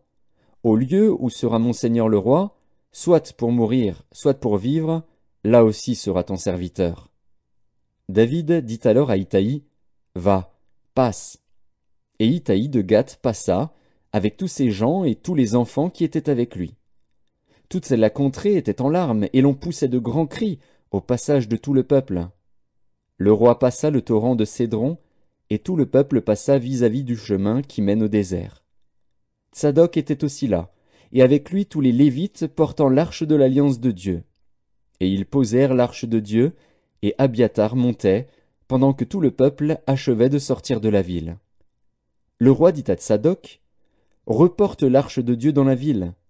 Si je trouve grâce aux yeux de l'Éternel, il me ramènera, et il me fera voir l'arche et sa demeure. Mais s'il dit, « Je ne prends point plaisir en toi », me voici, qu'il me fasse ce qui lui semblera bon. » Le roi dit encore au sacrificateur Tsadok, « Comprends-tu? Retourne en paix dans la ville, avec Akhimaatz, ton fils, et avec Jonathan, fils d'Abiathar, vos 2 fils. Voyez, j'attendrai dans les plaines du désert, jusqu'à ce qu'il m'arrive des nouvelles de votre part. » Ainsi Tsadok et Abiathar reportèrent l'arche de Dieu à Jérusalem, et ils y restèrent. David monta la colline des Oliviers. Il montait en pleurant et la tête couverte, et il marchait nu-pieds. Et tous ceux qui étaient avec lui se couvrirent aussi la tête, et il montait en pleurant. On vint dire à David, « Achitophel est avec Absalom parmi les conjurés. » Et David dit, « Ô Éternel, réduis à néant les conseils d'Achitophel. » Lorsque David fut arrivé au sommet, où il se prosterna devant Dieu, voici, Hushaï, l'Archien, vint au-devant de lui, la tunique déchirée et la tête couverte de terre. David lui dit, « Si tu viens avec moi, tu me seras à charge. Et, au contraire, tu anéantiras en ma faveur les conseils d'Achitophel, si tu retournes à la ville, et que tu dises à Absalom, « Ô roi, je serai ton serviteur. Je fus autrefois le serviteur de ton père, mais je suis maintenant ton serviteur. » Les sacrificateurs Tsadok et Abiathar ne seront-ils pas là avec toi? Tout ce que tu apprendras de la maison du roi, tu le diras aux sacrificateurs Tsadok et Abiathar. Et comme ils ont là auprès d'eux leurs 2 fils, Akhimaatz, fils de Tsadok, et Jonathan, fils d'Abiathar, c'est par eux que vous me ferez savoir tout ce que vous aurez appris. Hushaï, ami de David, retourna donc à la ville, et Absalom entra dans Jérusalem. De Samuel, chapitre 16. Lorsque David eut un peu dépassé le sommet, voici, Tsiba, serviteur de Méphibosheth, vint au-devant de lui avec 2 ânes bâtés, sur lesquels il y avait 200 pains, 100 masses de raisins secs, 100 de fruits d'été, et une outre de vin. Le roi dit à Tsiba, Que veux-tu faire de cela? Hetsiba répondit, les ânes serviront de monture à la maison du roi, le pain et les fruits d'été sont pour nourrir les jeunes gens, et le vin pour désaltérer ceux qui seront fatigués dans le désert. Le roi dit, où est le fils de ton maître?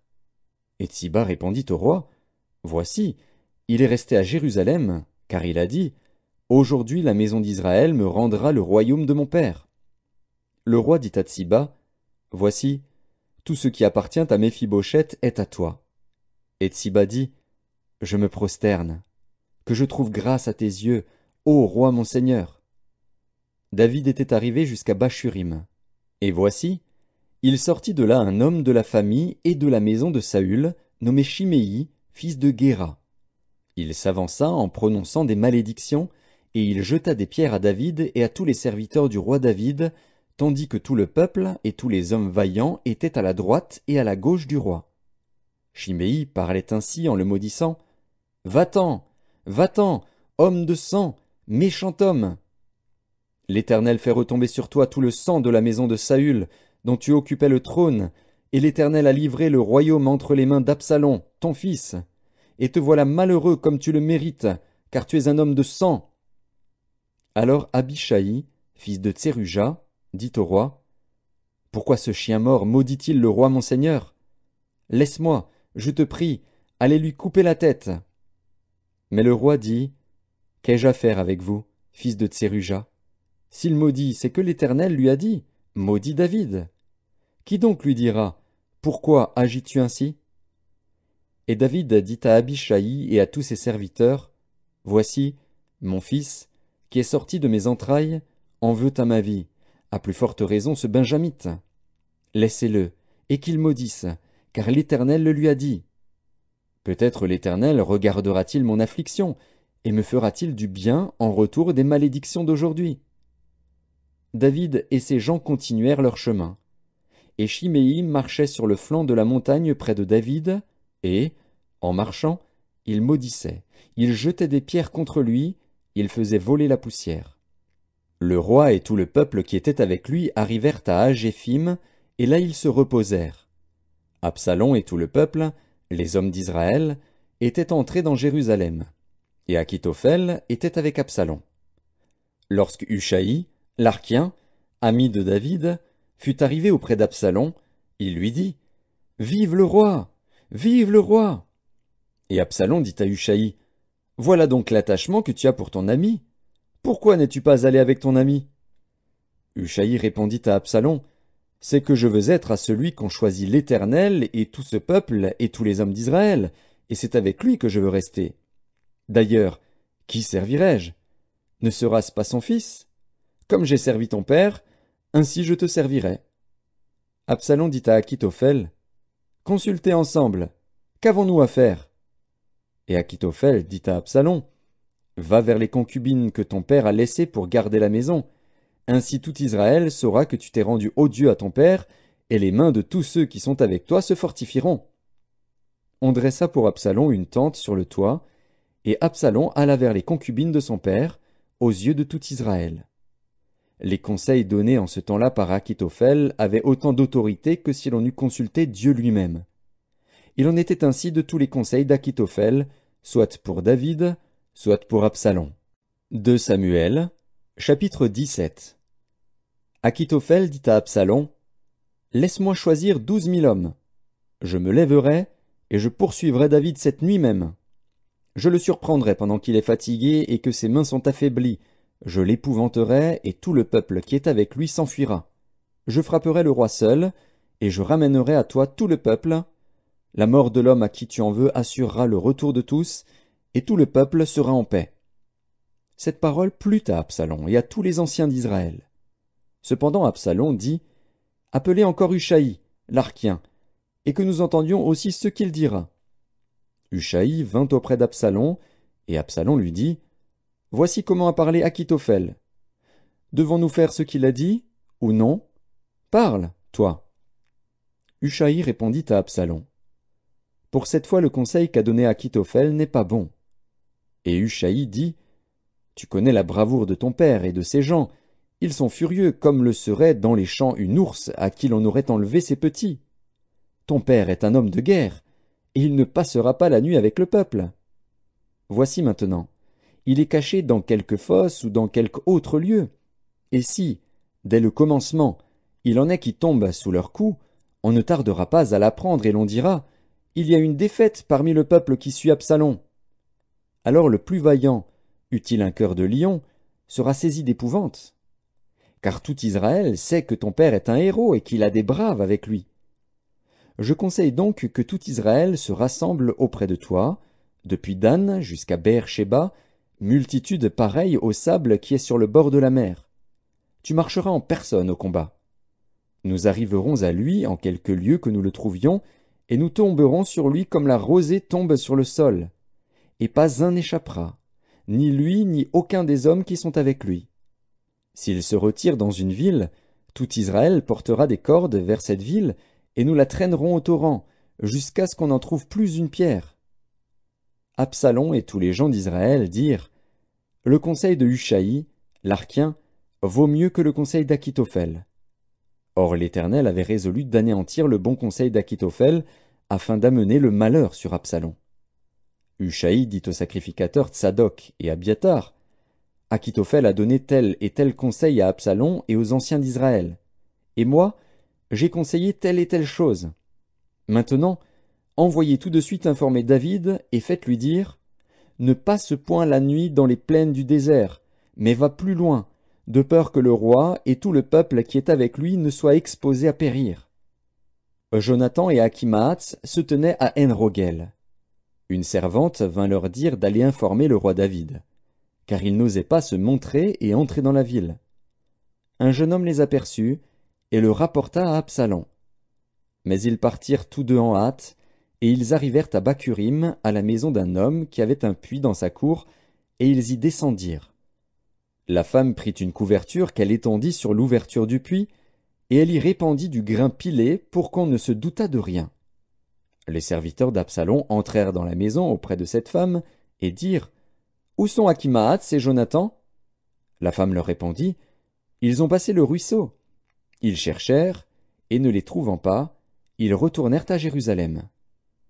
Après leur départ, Achimaatz et Jonathan remontèrent du puits et allèrent informer le roi David. Ils dirent à David, « Levez-vous et hâtez-vous de passer l'eau, car Akitophel a conseillé contre vous telle chose. » David et tout le peuple qui était avec lui se levèrent et ils passèrent le Jourdain. À la lumière du matin, il n'y en avait pas un qui fût resté à l'écart, pas un qui n'eût passé le Jourdain. Akitophel, voyant que son conseil n'était pas suivi, sella son âne et partit pour s'en aller chez lui dans sa ville. Il donna ses ordres à sa maison, et il s'étrangla. C'est ainsi qu'il mourut, et on l'enterra dans le sépulcre de son père. David arriva à Mahanaïm, et Absalom passa le Jourdain, lui et tous les hommes d'Israël avec lui. Absalom mit Amasa à la tête de l'armée, en remplacement de Joab. Amasa était fils d'un homme appelé Jitra, l'Israélite, qui était allé vers Abigal, fille de Nakash et sœur de Tseruja, mère de Joab. Israël et Absalom campèrent dans le pays de Galaad. Lorsque David fut arrivé à Mahanaïm, Shobi, fils de Nakash, de Rabat des fils d'Amon, Makir, fils d'Amiel, de Lodebar, et Barzilaï, le Galaadite, de Rogelim, apportèrent des lits, des bassins, des vases de terre, du froment, de l'orge, de la farine, du grain rôti, des fèves, des lentilles, des pois rôtis, du miel, de la crème, des brebis et des fromages de vache. Ils apportèrent ces choses à David et au peuple qui était avec lui, afin qu'ils mangeassent, car ils disaient, « Ce peuple a dû souffrir de la faim, de la fatigue et de la soif, dans le désert. » 2 Samuel, chapitre 18. David passa en revue le peuple qui était avec lui, et il établit sur eux des chefs de milliers et des chefs de centaines. Il plaça le tiers du peuple sous le commandement de Joab, le tiers sous celui d'Abishaï, fils de Tseruja, frère de Joab, et le tiers sous celui d'Itaï, de Gath. Et le roi dit au peuple, « Moi aussi, je veux sortir avec vous. » Mais le peuple dit, « Tu ne sortiras point. Car si nous prenons la fuite, ce n'est pas sur nous que l'attention se portera. Et quand la moitié d'entre nous succomberait, on n'y ferait pas attention. Mais toi, tu es comme 10 000 de nous, et maintenant il vaut mieux que de la ville tu puisses venir à notre secours. Le roi leur répondit, Je ferai ce qui vous paraît bon. Et le roi se tint à côté de la porte, pendant que tout le peuple sortait par centaines et par milliers. Le roi donna cet ordre à Joab, à Abishai et à Itaï, Pour l'amour de moi, doucement avec le jeune Absalom. Et tout le peuple entendit l'ordre du roi à tous les chefs au sujet d'Absalom. Le peuple sortit dans les champs à la rencontre d'Israël, et la bataille eut lieu dans la forêt d'Éphraïm. Là, le peuple d'Israël fut battu par les serviteurs de David, et il y eut en ce jour une grande défaite de 20 000 hommes. Le combat s'étendit sur toute la contrée, et la forêt dévora plus de peuple ce jour-là que l'épée n'en dévora. Absalom se trouva en présence des gens de David. Il était monté sur un mulet.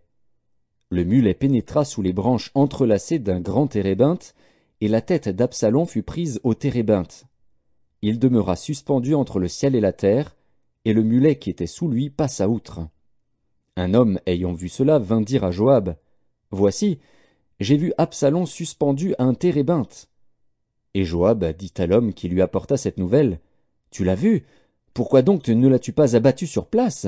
Je t'aurais donné 10 cycles d'argent et une ceinture. » Mais cet homme dit à Joab, « Quand je pèserai dans ma main 1000 cycles d'argent, je ne mettrai pas la main sur le fils du roi, car nous avons entendu cet ordre que le roi t'a donné, à toi, à Abishai et à Itaï, prenez garde chacun au jeune Absalom. Et si j'eusse attenté perfidement à sa vie, rien n'aurait été caché au roi, et tu aurais été toi-même contre moi. » Joab dit, « Je ne m'arrêterai pas auprès de toi. » Et il prit en main 3 javelots, et les enfonça dans le cœur d'Absalom encore plein de vie au milieu du térébinthe. 10 jeunes gens, qui portaient les armes de Joab, entourèrent Absalom, le frappèrent et le firent mourir. Joab fit sonner de la trompette, et le peuple revint, cessant ainsi de poursuivre Israël, parce que Joab l'en empêcha. Ils prirent Absalom, le jetèrent dans une grande fosse au milieu de la forêt, et mirent sur lui un très grand monceau de pierres. Tout Israël s'enfuit, chacun dans sa tente. De son vivant, Absalom s'était fait ériger un monument dans la vallée du roi, car il disait, « Je n'ai point de fils par qui le souvenir de mon nom puisse être conservé. » Et il donna son propre nom au monument, qu'on appelle encore aujourd'hui monument d'Absalom. Achimaatz, fils de Tsadok, dit, « Laisse-moi courir, et porter au roi la bonne nouvelle que l'Éternel lui a rendu justice en le délivrant de la main de ses ennemis. » Joab lui dit, « Ce n'est pas toi qui dois porter aujourd'hui les nouvelles. Tu les porteras un autre jour, mais non aujourd'hui, puisque le fils du roi est mort. » Et Joab dit à Cushi, « Va, et annonce au roi ce que tu as vu. » Cushi se prosterna devant Joab et courut. Achimaatz, fils de Tsadok, dit encore à Joab, « Quoi qu'il arrive, laisse-moi courir après Cushi. » Et Joab dit, « Pourquoi veux-tu courir, mon fils? Ce n'est pas un message qui te sera profitable. »« Quoi qu'il arrive, je veux courir, reprit Achimaatz. Et Joab lui dit, « Cours. » Achimaatz courut par le chemin de la plaine, et il devança Cushi. David était assis entre les 2 portes. La sentinelle alla sur le toit de la porte vers la muraille, elle leva les yeux et regarda. Et voici, un homme courait tout seul. La sentinelle cria et avertit le roi. Le roi dit, « S'il est seul, il apporte des nouvelles. » Et cet homme arrivait toujours plus près. La sentinelle vit un autre homme qui courait. Elle cria au portier, « Voici un homme qui court tout seul. » Le roi dit, « Il apporte aussi des nouvelles. » La sentinelle dit, « La manière de courir du premier me paraît celle d'Achimaatz, fils de Tsadok. » Et le roi dit, « C'est un homme de bien, et il apporte de bonnes nouvelles. » Achimaatz cria, et il dit au roi, « Tout va bien. » Il se prosterna devant le roi, la face contre terre, et dit, « Béni soit l'Éternel, ton Dieu, qui a livré les hommes qui levaient la main contre le roi mon seigneur. » Le roi dit, « Le jeune Absalom est-il en bonne santé? » Achimaatz répondit, « J'ai aperçu un grand tumulte au moment où Joab envoya le serviteur du roi et moi ton serviteur, mais je ne sais ce que c'était. » Et le roi dit, « Mets-toi là de côté. » Et Akhimaatz se tint de côté. Aussitôt arriva Cushi, et il dit, que le roi mon seigneur apprenne la bonne nouvelle. Aujourd'hui l'Éternel t'a rendu justice en te délivrant de la main de tous ceux qui s'élevaient contre toi. Le roi dit à Cushi, le jeune homme Absalom est-il en bonne santé? Cushi répondit, qu'il soit comme ce jeune homme, les ennemis du roi mon seigneur, et tous ceux qui s'élèvent contre toi pour te faire du mal. Alors le roi, saisi d'émotion, monta dans la chambre au-dessus de la porte et pleura. Il disait en marchant, mon fils Absalom, mon fils Absalom, que ne suis-je mort à ta place? Absalom, mon fils, mon fils. 2 Samuel, chapitre 19. On vint dire à Joab, voici, le roi pleure et se lamente à cause d'Absalom. Et la victoire, ce jour-là, fut changée en deuil pour tout le peuple, car en ce jour le peuple entendait dire, le roi est affligé à cause de son fils. Ce même jour, le peuple rentra dans la ville à la dérobée, comme l'auraient fait des gens honteux d'avoir pris la fuite dans le combat. Le roi s'était couvert le visage, et il criait à haute voix, « Mon fils Absalom! Absalom! Mon fils! Mon fils !» Joab entra dans la chambre où était le roi, et dit, « Tu couvres aujourd'hui de confusion la face de tous tes serviteurs, qui ont aujourd'hui sauvé ta vie, celle de tes fils et de tes filles, celle de tes femmes et de tes concubines. Tu aimes ceux qui te haïssent et tu hais ceux qui t'aiment, car tu montres aujourd'hui qu'il n'y a pour toi ni chef ni serviteur. Et je vois maintenant que, si Absalom vivait et que nous fussions tous morts en ce jour, cela serait agréable à tes yeux. Lève-toi donc, sors, et parle au cœur de tes serviteurs. Car je jure par l'Éternel que, si tu ne sors pas, il ne restera pas un homme avec toi cette nuit, et ce sera pour toi pire que tous les malheurs qui te sont arrivés depuis ta jeunesse jusqu'à présent. » Alors le roi se leva, et il s'assit à la porte. On fit dire à tout le peuple, « Voici, le roi est assis à la porte. » Et tout le peuple vint devant le roi. Cependant Israël s'était enfui, chacun dans sa tente. Et dans toutes les tribus d'Israël, tout le peuple était en contestation, disant, « Le roi nous a délivrés de la main de nos ennemis, c'est lui qui nous a sauvés de la main des Philistins, et maintenant il a dû fuir du pays devant Absalom. Or Absalom, que nous avions oint pour qu'il régnât sur nous, est mort dans la bataille. Pourquoi ne parlez-vous pas de faire revenir le roi? » De son côté, le roi David envoya dire aux sacrificateurs Tsadok et Abiatar, « Parlez aux anciens de Juda, et dites-leur, pourquoi seriez-vous les derniers à ramener le roi dans sa maison? Car ceux qui se disaient dans tout Israël étaient parvenus jusqu'au roi. Vous êtes mes frères, vous êtes mes os et ma chair. Pourquoi seriez-vous les derniers à ramener le roi? Vous direz aussi à Amasa, n'es-tu pas mon os et ma chair? Que Dieu me traite dans toute sa rigueur, si tu ne deviens pas devant moi pour toujours chef de l'armée à la place de Joab. David fléchit le cœur de tous ceux de Juda, comme s'ils n'eussent été qu'un seul homme. Et ils envoyèrent dire au roi, « Reviens, toi et tous tes serviteurs. » Le roi revint et arriva jusqu'au Jourdain. Et Juda se rendit à Gilgal, afin d'aller à la rencontre du roi et de lui faire passer le Jourdain. Shimei, fils de Guéra, benjamite, qui était de Bachurim, se hâta de descendre avec ceux de Juda à la rencontre du roi David. Il avait avec lui 1000 hommes de Benjamin et Tsiba, serviteurs de la maison de Saül, et les 15 fils et les 20 serviteurs de Tsiba. Ils passèrent le Jourdain à la vue du roi. Le bateau, mis à la disposition du roi, faisait la traversée pour transporter sa maison. Et au moment où le roi allait passer le Jourdain, Shimei, fils de Guéra, se prosterna devant lui. Et il dit au roi, « Que mon seigneur ne tienne pas compte de mon iniquité, qu'il oublie que ton serviteur l'a offensé le jour où le roi mon seigneur sortait de Jérusalem, et que le roi n'y ait point égard. Car ton serviteur reconnaît qu'il a péché. Et voici, je viens aujourd'hui le premier de toute la maison de Joseph à la rencontre du roi mon seigneur. » Alors Abishai, fils de Tseruja, prit la parole et dit, « Shimei ne doit-il pas mourir pour avoir maudit loin de l'Éternel? » Mais David dit, « Qu'ai-je à faire avec vous, fils de Tseruja? Et pourquoi vous montrez-vous aujourd'hui mes adversaires? Aujourd'hui ferait-on mourir un homme en Israël? Ne sais-je donc pas que je règne aujourd'hui sur Israël? Et le roi dit à Shimei, Tu ne mourras point. Et le roi le lui jura. Méphibosheth, fils de Saül, descendit aussi à la rencontre du roi.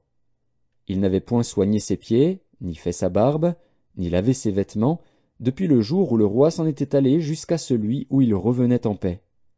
Lorsqu'il se rendit au-devant du roi à Jérusalem, le roi lui dit, « Pourquoi n'es-tu pas venu avec moi, Méphibosheth » Et il répondit, « Ô roi mon seigneur, mon serviteur m'a trompé, car ton serviteur, qui est boiteux, avait dit, « Je ferai seller mon âne, je le monterai, et j'irai avec le roi. » Et il a calomnié ton serviteur auprès de mon seigneur le roi. Mais mon seigneur le roi est comme un ange de Dieu. Fais ce qui te semblera bon.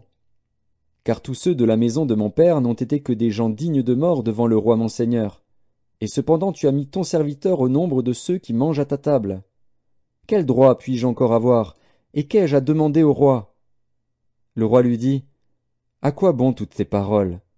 Je l'ai déclaré, toi et Tsiba, vous partagerez les terres.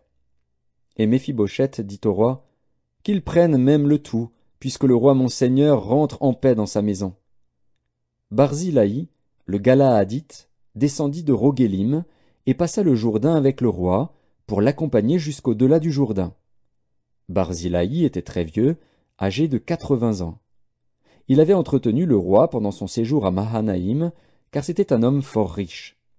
Le roi dit à Barzillai, « Viens avec moi, je te nourrirai chez moi à Jérusalem. » Mais Barzillai répondit au roi, « Combien d'années vivrai-je encore, pour que je monte avec le roi à Jérusalem? Je suis aujourd'hui âgé de 80 ans. Puis-je connaître ce qui est bon et ce qui est mauvais? Ton serviteur peut-il savourer ce qu'il mange et ce qu'il boit? Puis-je encore entendre la voix des chanteurs et des chanteuses? Et pourquoi ton serviteur serait-il encore à charge à mon seigneur le roi? Ton serviteur ira un peu au-delà du Jourdain avec le roi. Pourquoi, d'ailleurs, le roi m'accorderait-il ce bienfait? Que ton serviteur s'en retourne, et que je meure dans ma ville, près du sépulcre de mon père et de ma mère. Mais voici ton serviteur Kimham, qui passera avec le roi mon seigneur. Fais pour lui ce que tu trouveras bon. » Le roi dit, « Que Kimham passe avec moi, et je ferai pour lui ce qui te plaira. Tout ce que tu désireras de moi, je te l'accorderai. » Quand tout le peuple eut passé le Jourdain et que le roi l'eut aussi passé, le roi baisa Barzillai et le bénit. Et Barzillai retourna dans sa demeure. Le roi se dirigea vers Gilgal, et Kimham l'accompagna. Tout le peuple de Juda et la moitié du peuple d'Israël avaient fait passer le Jourdain au roi. Mais voici, tous les hommes d'Israël abordèrent le roi et lui dirent, « Pourquoi nos frères, les hommes de Juda, t'ont-ils enlevé et ont-ils fait passer le Jourdain au roi, à sa maison et à tous les gens de David? » Tous les hommes de Juda répondirent aux hommes d'Israël, « C'est que le roi nous tient de plus près. Et qui a-t-il là pour vous irriter? Avons-nous vécu aux dépens du roi? Nous a-t-il fait des présents? » Et les hommes d'Israël répondirent aux hommes de Juda, « Le roi nous appartient 10 fois autant, et David même plus qu'à vous. Pourquoi nous avez-vous méprisés? N'avons-nous pas été les premiers à proposer de faire revenir notre roi? » Et les hommes de Juda parlèrent avec plus de violence que les hommes d'Israël. 2 Samuel, chapitre 20. Il se trouvait là un méchant homme, nommé Sheba, fils de Bichri, benjamite. Il sonna de la trompette, et dit, « Point de part pour nous avec David, point d'héritage pour nous avec le fils d'Isaïe. Chacun à sa tente, Israël. » Et tous les hommes d'Israël s'éloignèrent de David, et suivirent Sheba, fils de Bichri. Mais les hommes de Juda restèrent fidèles à leur roi, et l'accompagnèrent depuis le Jourdain jusqu'à Jérusalem. David rentra dans sa maison à Jérusalem. Le roi prit les 10 concubines qu'il avait laissées pour garder la maison, et il les mit dans un lieu où elles étaient séquestrées. Il pourvut à leur entretien, mais il n'alla point vers elles. Et elles furent enfermées jusqu'au jour de leur mort, vivant dans un état de veuvage. Le roi dit à Amasa, « Convoque-moi d'ici à 3 jours les hommes de Juda, et toi, sois ici présent. » Amasa partit pour convoquer Juda, mais il tarda au-delà du temps que le roi avait fixé. David dit alors à Abishai, « Sheba, fils de Bichri, va maintenant nous faire plus de mal qu'Absalom. Prends toi-même les serviteurs de ton maître et poursuis-le, de peur qu'il ne trouve des villes fortes et ne se dérobe à nos yeux. » Et Abishai partit, suivi des gens de Joab, des Kérétiens et des Pélétiens, et de tous les vaillants hommes. Ils sortirent de Jérusalem, afin de poursuivre Sheba, fils de Bichri. Lorsqu'ils furent près de la grande pierre qui est à Gabaon, Amasa arriva devant eux. Joab était ceint d'une épée par-dessus les habits dont il était revêtu. Elle était attachée à ses reins dans le fourreau, d'où elle glissa, comme Joab s'avançait. Joab dit à Amasa, « Te portes-tu bien, mon frère ?» Et de la main droite il saisit la barbe d'Amasa pour le baiser. Amasa ne prit point garde à l'épée qui était dans la main de Joab. Et Joab l'en frappa au ventre et répandit ses entrailles à terre, sans lui porter un second coup. Et Amasa mourut. Joab et son frère Abishai marchèrent à la poursuite de Sheba, fils de Bichri. Un homme d'entre les gens de Joab resta près d'Amasa, et il disait, « Qui veut de Joab et qui est pour David? Qu'il suive Joab. » Amasa se roulait dans le sang au milieu de la route. Et cet homme, ayant vu que tout le peuple s'arrêtait, poussa Amasa hors de la route dans un champ, et jeta sur lui un vêtement, lorsqu'il vit que tous ceux qui arrivaient près de lui s'arrêtaient. Quand il fut ôté de la route, chacun suivit Joab, afin de poursuivre Sheba, fils de Bichri. Joab traversa toutes les tribus d'Israël dans la direction d'Abel-Beth-Maaka, et tous les hommes d'élite se rassemblèrent et le suivirent. Ils vinrent assiéger Sheba dans Abel-Beth-Maaka, et ils élevèrent contre la ville une terrasse qui atteignait le rempart. Tout le peuple qui était avec Joab sapait la muraille pour la faire tomber. Alors une femme habile se mit à crier de la ville, « Écoutez, écoutez! Dites, je vous prie, à Joab, approche jusqu'ici, je veux te parler. » Il s'approcha d'elle, et la femme dit, « Es-tu Joab? » Il répondit, « Je le suis. » Et elle lui dit, « Écoute les paroles de ta servante. » Il répondit, « J'écoute. » Et elle dit, « Autrefois on avait coutume de dire, que l'on consulte Abel. » Et tout se terminait ainsi. Je suis une des villes paisibles et fidèles en Israël. Et tu cherches à faire périr une ville qui est une mère en Israël? Pourquoi détruirais-tu l'héritage de l'Éternel? Joab répondit, Loin, loin de moi la pensée de détruire et de ruiner. La chose n'est pas ainsi. Mais un homme de la montagne d'Éphraïm, nommé Sheba, fils de Bichri, a levé la main contre le roi David. Livrez-le, lui seul, et je m'éloignerai de la ville. La femme dit à Joab, Voici, sa tête te sera jetée par la muraille. Et la femme alla vers tout le peuple avec sagesse. Et ils coupèrent la tête à Sheba, fils de Bichri, et la jetèrent à Joab. Joab sonna de la trompette. On se dispersa loin de la ville, et chacun s'en alla dans sa tente. Et Joab retourna à Jérusalem, vers le roi. Joab commandait toute l'armée d'Israël. Benaja, fils de Jéhojada, était à la tête des Kérétiens et des Pélétiens. Adoram était préposé aux impôts, Josaphat, fils d'Achilud, était archiviste. Shéja était secrétaire, Tsadok et Abiatar étaient sacrificateurs, et Hira de Jaïr était ministre d'État de David. 2 Samuel, chapitre 21. Du temps de David, il y eut une famine qui dura 3 ans.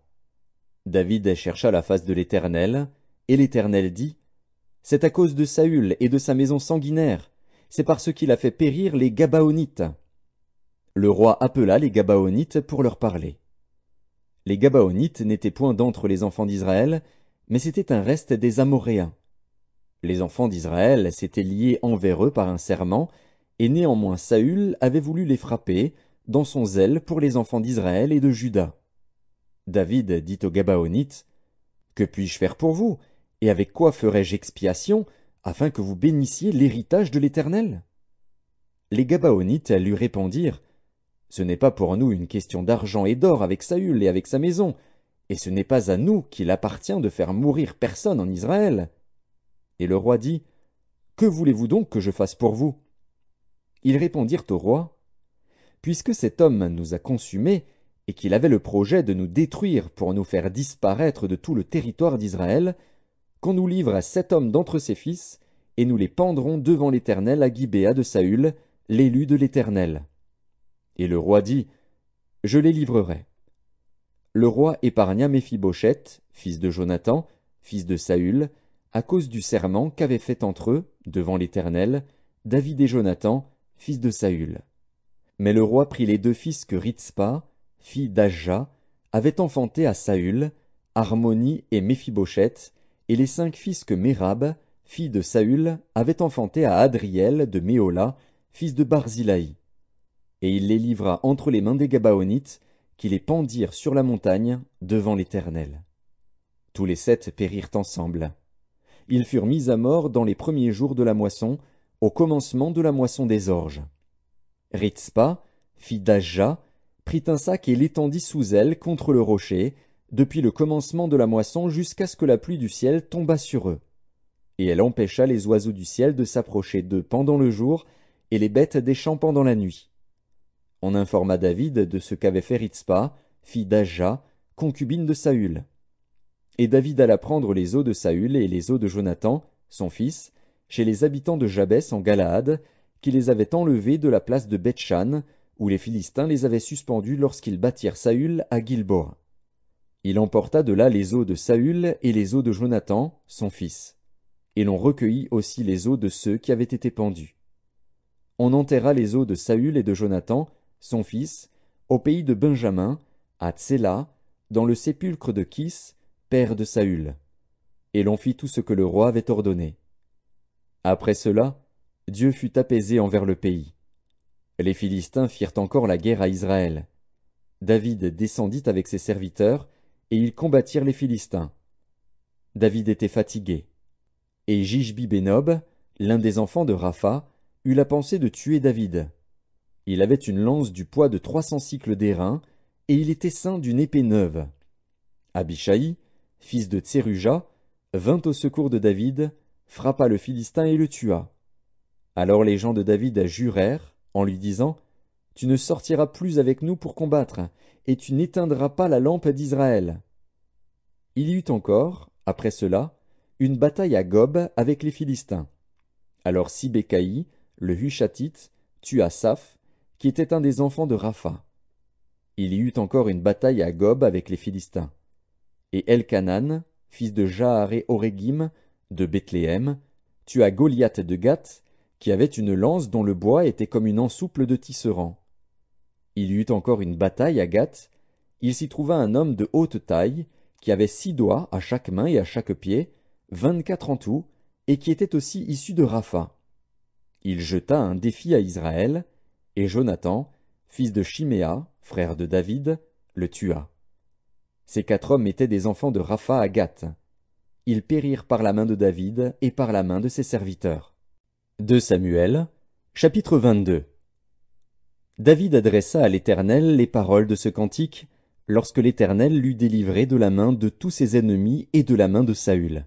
Il dit, « L'Éternel est mon rocher, ma forteresse, mon libérateur. Dieu est mon rocher, où je trouve un abri, mon bouclier et la force qui me sauve, ma haute retraite et mon refuge. Ô mon Sauveur, tu me garantis de la violence. Je m'écrie, loué soit l'Éternel, et je suis délivré de mes ennemis. Car les flots de la mort m'avaient environné, les torrents de la destruction m'avaient épouvanté. Les liens du sépulcre m'avaient entouré, les filets de la mort m'avaient surpris. Dans ma détresse, j'ai invoqué l'Éternel, j'ai invoqué mon Dieu. De son palais, il a entendu ma voix, et mon cri est parvenu à ses oreilles. La terre fut ébranlée et trembla, les fondements des cieux frémirent, et ils furent ébranlés, parce qu'il était irrité. Il s'élevait de la fumée dans ses narines, et un feu dévorant sortait de sa bouche. Il en jaillissait des charbons embrasés. Il abaissa les cieux, et il descendit.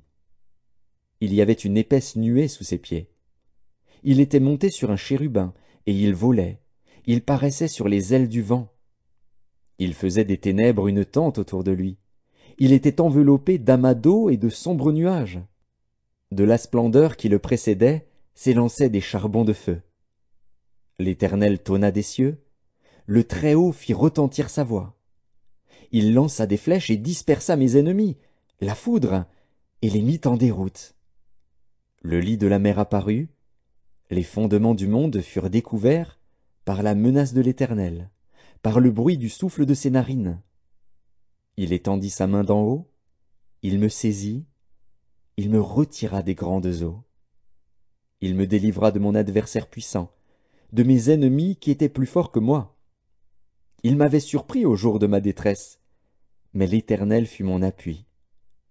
Il m'a mis au large, il m'a sauvé, parce qu'il m'aime. L'Éternel m'a traité selon ma droiture, il m'a rendu selon la pureté de mes mains. Car j'ai observé les voies de l'Éternel, et je n'ai point été coupable envers mon Dieu. Toutes ses ordonnances ont été devant moi, et je ne me suis point écarté de ses lois. J'ai été sans reproche envers lui, et je me suis tenu en garde contre mon iniquité. Aussi l'Éternel m'a rendu selon ma droiture, selon ma pureté devant ses yeux. Avec celui qui est bon, tu te montres bon. Avec l'homme droit, tu agis selon ta droiture. Avec celui qui est pur, tu te montres pur. Et avec le pervers, tu agis selon sa perversité. Tu sauves le peuple qui s'humilie. Et de ton regard, tu abaisses les orgueilleux. Oui, tu es ma lumière, ô Éternel. L'Éternel éclaire mes ténèbres. Avec toi je me précipite sur une troupe en armes, avec mon Dieu je franchis une muraille. Les voies de Dieu sont parfaites, la parole de l'Éternel est éprouvée. Il est un bouclier pour tous ceux qui se confient en lui. Car qui est Dieu, si ce n'est l'Éternel? Et qui est un rocher, si ce n'est notre Dieu? C'est Dieu qui est ma puissante forteresse, et qui me conduit dans la voie droite. Il rend mes pieds semblables à ceux des biches, et il me place sur mes lieux élevés. Il exerce mes mains au combat, et mes bras tendent l'arc d'airain. Tu me donnes le bouclier de ton salut, et je deviens grand par ta bonté. Tu élargis le chemin sous mes pas, et mes pieds ne chancellent point. Je poursuis mes ennemis, et je les détruis. Je ne reviens pas avant de les avoir anéantis. Je les anéantis, je les brise, et ils ne se relèvent plus. Ils tombent sous mes pieds. Tu me ceins de force pour le combat. Tu fais plier sous moi mes adversaires. Tu fais tourner le dos à mes ennemis devant moi, et j'extermine ceux qui me haïssent. Ils regardent autour d'eux, et personne pour les sauver. Ils crient à l'Éternel, et il ne leur répond pas. Je les broie comme la poussière de la terre, je les écrase, je les foule, comme la boue des rues. Tu me délivres des dissensions de mon peuple. Tu me conserves pour chef des nations. Un peuple que je ne connaissais pas m'est asservi. Les fils de l'étranger me flattent, ils m'obéissent au premier ordre. Les fils de l'étranger sont en défaillance, ils tremblent hors de leur forteresse.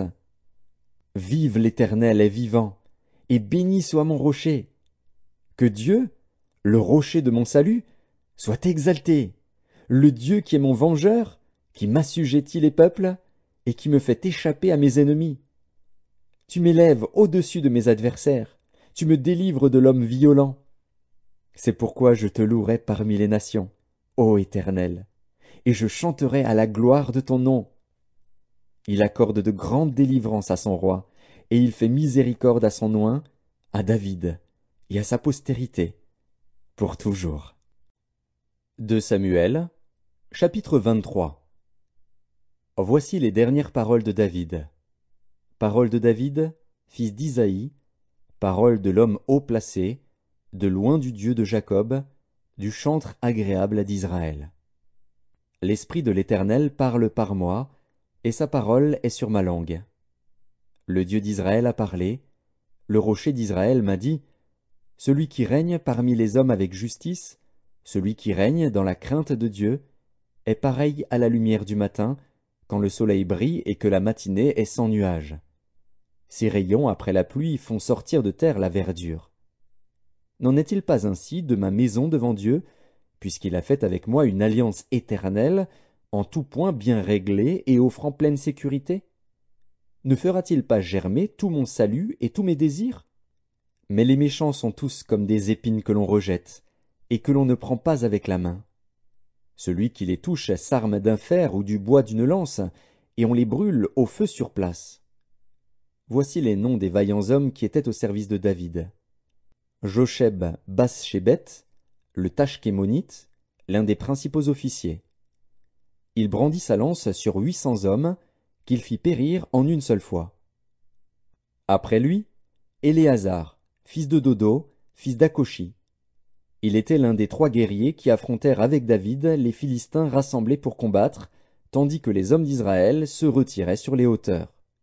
Il se leva et frappa les Philistins jusqu'à ce que sa main fût lasse et qu'elle restât attachée à son épée. L'Éternel opéra une grande délivrance ce jour-là. Le peuple revint après Éléazar, seulement pour prendre les dépouilles. Après lui, Shamma, fils d'Agé, d'Arar. Les Philistins s'étaient rassemblés à Léchi. Il y avait là une pièce de terre remplie de lentilles, et le peuple fuyait devant les Philistins. Shamma se plaça au milieu du champ, le protégea et battit les Philistins. Et l'Éternel opéra une grande délivrance. 3 des 30 chefs descendirent au temps de la moisson et vinrent auprès de David, dans la caverne d'Adulam, lorsqu'une troupe de Philistins était campée dans la vallée des Réphaïm. David était alors dans la forteresse, et il y avait un poste de Philistins à Bethléem. David eut un désir, et il dit, « Qui me fera boire de l'eau de la citerne qui est à la porte de Bethléem ?» Alors les 3 vaillants hommes passèrent au travers du camp des Philistins, et puisèrent de l'eau de la citerne qui est à la porte de Bethléem. Ils la portèrent et la présentèrent à David. Mais il ne voulut pas la boire, et il la répandit devant l'Éternel. Il dit, « Loin de moi, ô Éternel, la pensée de faire cela. Boirai-je le sang de ces hommes qui sont allés au péril de leur vie ?» Et il ne voulut pas la boire. Voilà ce que firent ces 3 vaillants hommes. Abishai, frère de Joab, fils de Tseruja, était le chef des 3. Il brandit sa lance sur 300 hommes et les tua. Et il eut du renom parmi les 3. Il était le plus considéré des 3, et il fut leur chef, mais il n'égala pas les 3 premiers. Benaja, fils de Jéhojada, fils d'un homme de Kabstil, rempli de valeur et célèbre par ses exploits. Il frappa les 2 lions de Moab. Il descendit au milieu d'une citerne, où il frappa un lion, un jour de neige. Il frappa un Égyptien d'un aspect formidable et ayant une lance à la main. Il descendit contre lui avec un bâton, arracha la lance de la main de l'Égyptien et s'en servit pour le tuer. Voilà ce que fit Benaja, fils de Jéhojada, et il eut du renom parmi les 3 vaillants hommes. Il était le plus considéré des 30, mais il n'égala pas les 3 premiers. David l'admit dans son conseil secret. Asaël, frère de Joab, du nombre des 30, Elkanan, fils de Dodo, de Bethléem, Shamma, de Harod, Elika, de Harod, Héletz, de Pélet, Ira, fils d'Ikesh, de Tekoa, Abiézer, d'Anatoth, Mebunaï, de Husha, Salmon, d'Akoar, Maharaï, de Netopha, Éleb, fils de Baana, de Netopha, Itaï, fils de Ribaï, de Gibéa des fils de Benjamin, Benaja, de Piraton, Hidaï, de Nakale-Gaash, Abi-Albon, d'Araba, Azmavet, de Barcum, Eliashba, de Shaalbon, Bené-Jachen, Jonathan, Shamma, d'Arar, Akiam, fils de Charar, d'Arar, Éliphélet, fils d'Akasbaï, fils d'un Maacassien, Eliam, fils d'Akitophel, de Gilo, Etzraï, de Carmel, Paharaï, d'Arab, Jigel, fils de Nathan, de Tsoba, Bani, de Gad, Tsélek, l'Ammonite, Naharaï, de Béhéroth, qui portait les armes de Joab, fils de Tseruja, Ira, de Jéter, Gareb, de Jéter, Uri, le Hétien, En tout, 37. 2 Samuel, chapitre 24. La colère de l'Éternel s'enflamma de nouveau contre Israël, et il excita David contre eux, en disant, Va, fais le dénombrement d'Israël et de Juda. Et le roi dit à Joab, qui était chef de l'armée et qui se trouvait près de lui, Parcours toutes les tribus d'Israël, depuis Dan jusqu'à Beer-Shéba, qu'on fasse le dénombrement du peuple, et que je sache à combien il s'élève. Joab dit au roi, Que l'Éternel, ton Dieu, rende le peuple 100 fois plus nombreux, et que les yeux du roi mon seigneur le voient. Mais pourquoi le roi mon seigneur veut-il faire cela? Le roi persista dans l'ordre qu'il donnait à Joab et aux chefs de l'armée. Et Joab et les chefs de l'armée quittèrent le roi pour faire le dénombrement du peuple d'Israël. Ils passèrent le Jourdain, et ils campèrent à Aroër, à droite de la ville qui est au milieu de la vallée de Gad, et près de Jaézer. Ils allèrent en Galaad et dans le pays de Taktim-Odji. Ils allèrent à Dan-Jaan et aux environs de Sidon. Ils allèrent à la forteresse de Tyr et dans toutes les villes des Héviens et des Cananéens. Ils terminèrent par le midi de Juda, à Beer-Shéba. Ils parcoururent ainsi tout le pays, et ils arrivèrent à Jérusalem au bout de 9 mois et 20 jours. Joab remit au roi le rôle du dénombrement du peuple. Il y avait en Israël 800 000 hommes de guerre tirant l'épée, et en Juda 500 000 hommes. David sentit battre son cœur, après qu'il eut ainsi fait le dénombrement du peuple. Et il dit à l'Éternel, J'ai commis un grand péché en faisant cela. Maintenant, ô Éternel, daigne pardonner l'iniquité de ton serviteur, car j'ai complètement agi en insensé. Le lendemain, quand David se leva, la parole de l'Éternel fut ainsi adressée à Gad le prophète, le voyant de David.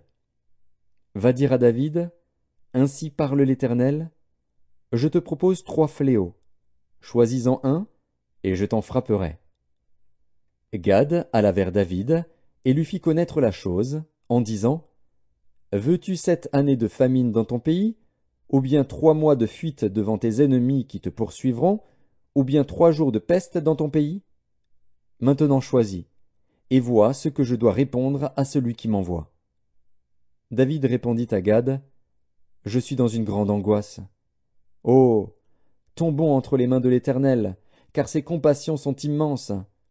Mais que je ne tombe pas entre les mains des hommes. L'Éternel envoya la peste en Israël, depuis le matin jusqu'au temps fixé. Et, de Dan à Beer-Shéba, il mourut 70 000 hommes parmi le peuple. Comme l'ange étendait la main sur Jérusalem pour la détruire, l'Éternel se repentit de ce mal, et il dit à l'ange qui faisait périr le peuple, Assez, retire maintenant ta main. L'ange de l'Éternel était près de l'aire d'Aravna, le Jébusien. David, voyant l'ange qui frappait parmi le peuple, dit à l'Éternel, Voici, j'ai péché, c'est moi qui suis coupable. Mais ces brebis, qu'ont-elles fait? Que ta main soit donc sur moi et sur la maison de mon père. Ce jour-là, Gad vint auprès de David et lui dit, Monte, élève un autel à l'Éternel dans l'aire d'Aravna, le Jébusien. David monta, selon la parole de Gad, comme l'Éternel l'avait ordonné. Aravna regarda, et il vit le roi et ses serviteurs qui se dirigeaient vers lui. Et Aravna sortit, et se prosterna devant le roi, le visage contre terre. Aravna dit, Pourquoi mon seigneur le roi vient-il vers son serviteur? Et David répondit, Pour acheter de toi l'aire et pour y bâtir un autel à l'Éternel, afin que la plaie se retire de dessus le peuple. Aravna dit à David, Que mon seigneur le roi prenne l'aire, et qu'il y offre les sacrifices qui lui plaira. Vois, les bœufs seront pour l'holocauste, et les chars avec l'attelage serviront de bois. Aravna donna le tout au roi. Et Aravna dit au roi, Que l'Éternel ton Dieu te soit favorable. Mais le roi dit à Aravna, Non, je veux l'acheter de toi à prix d'argent, et je n'offrirai point à l'Éternel, mon Dieu, des holocaustes qui ne me coûtent rien. Et David acheta l'aire et les bœufs pour 50 sicles d'argent. David bâtit là un autel à l'Éternel, et il offrit des holocaustes et des sacrifices d'action de grâce. Alors l'Éternel fut apaisé envers le pays, et la plaie se retira d'Israël.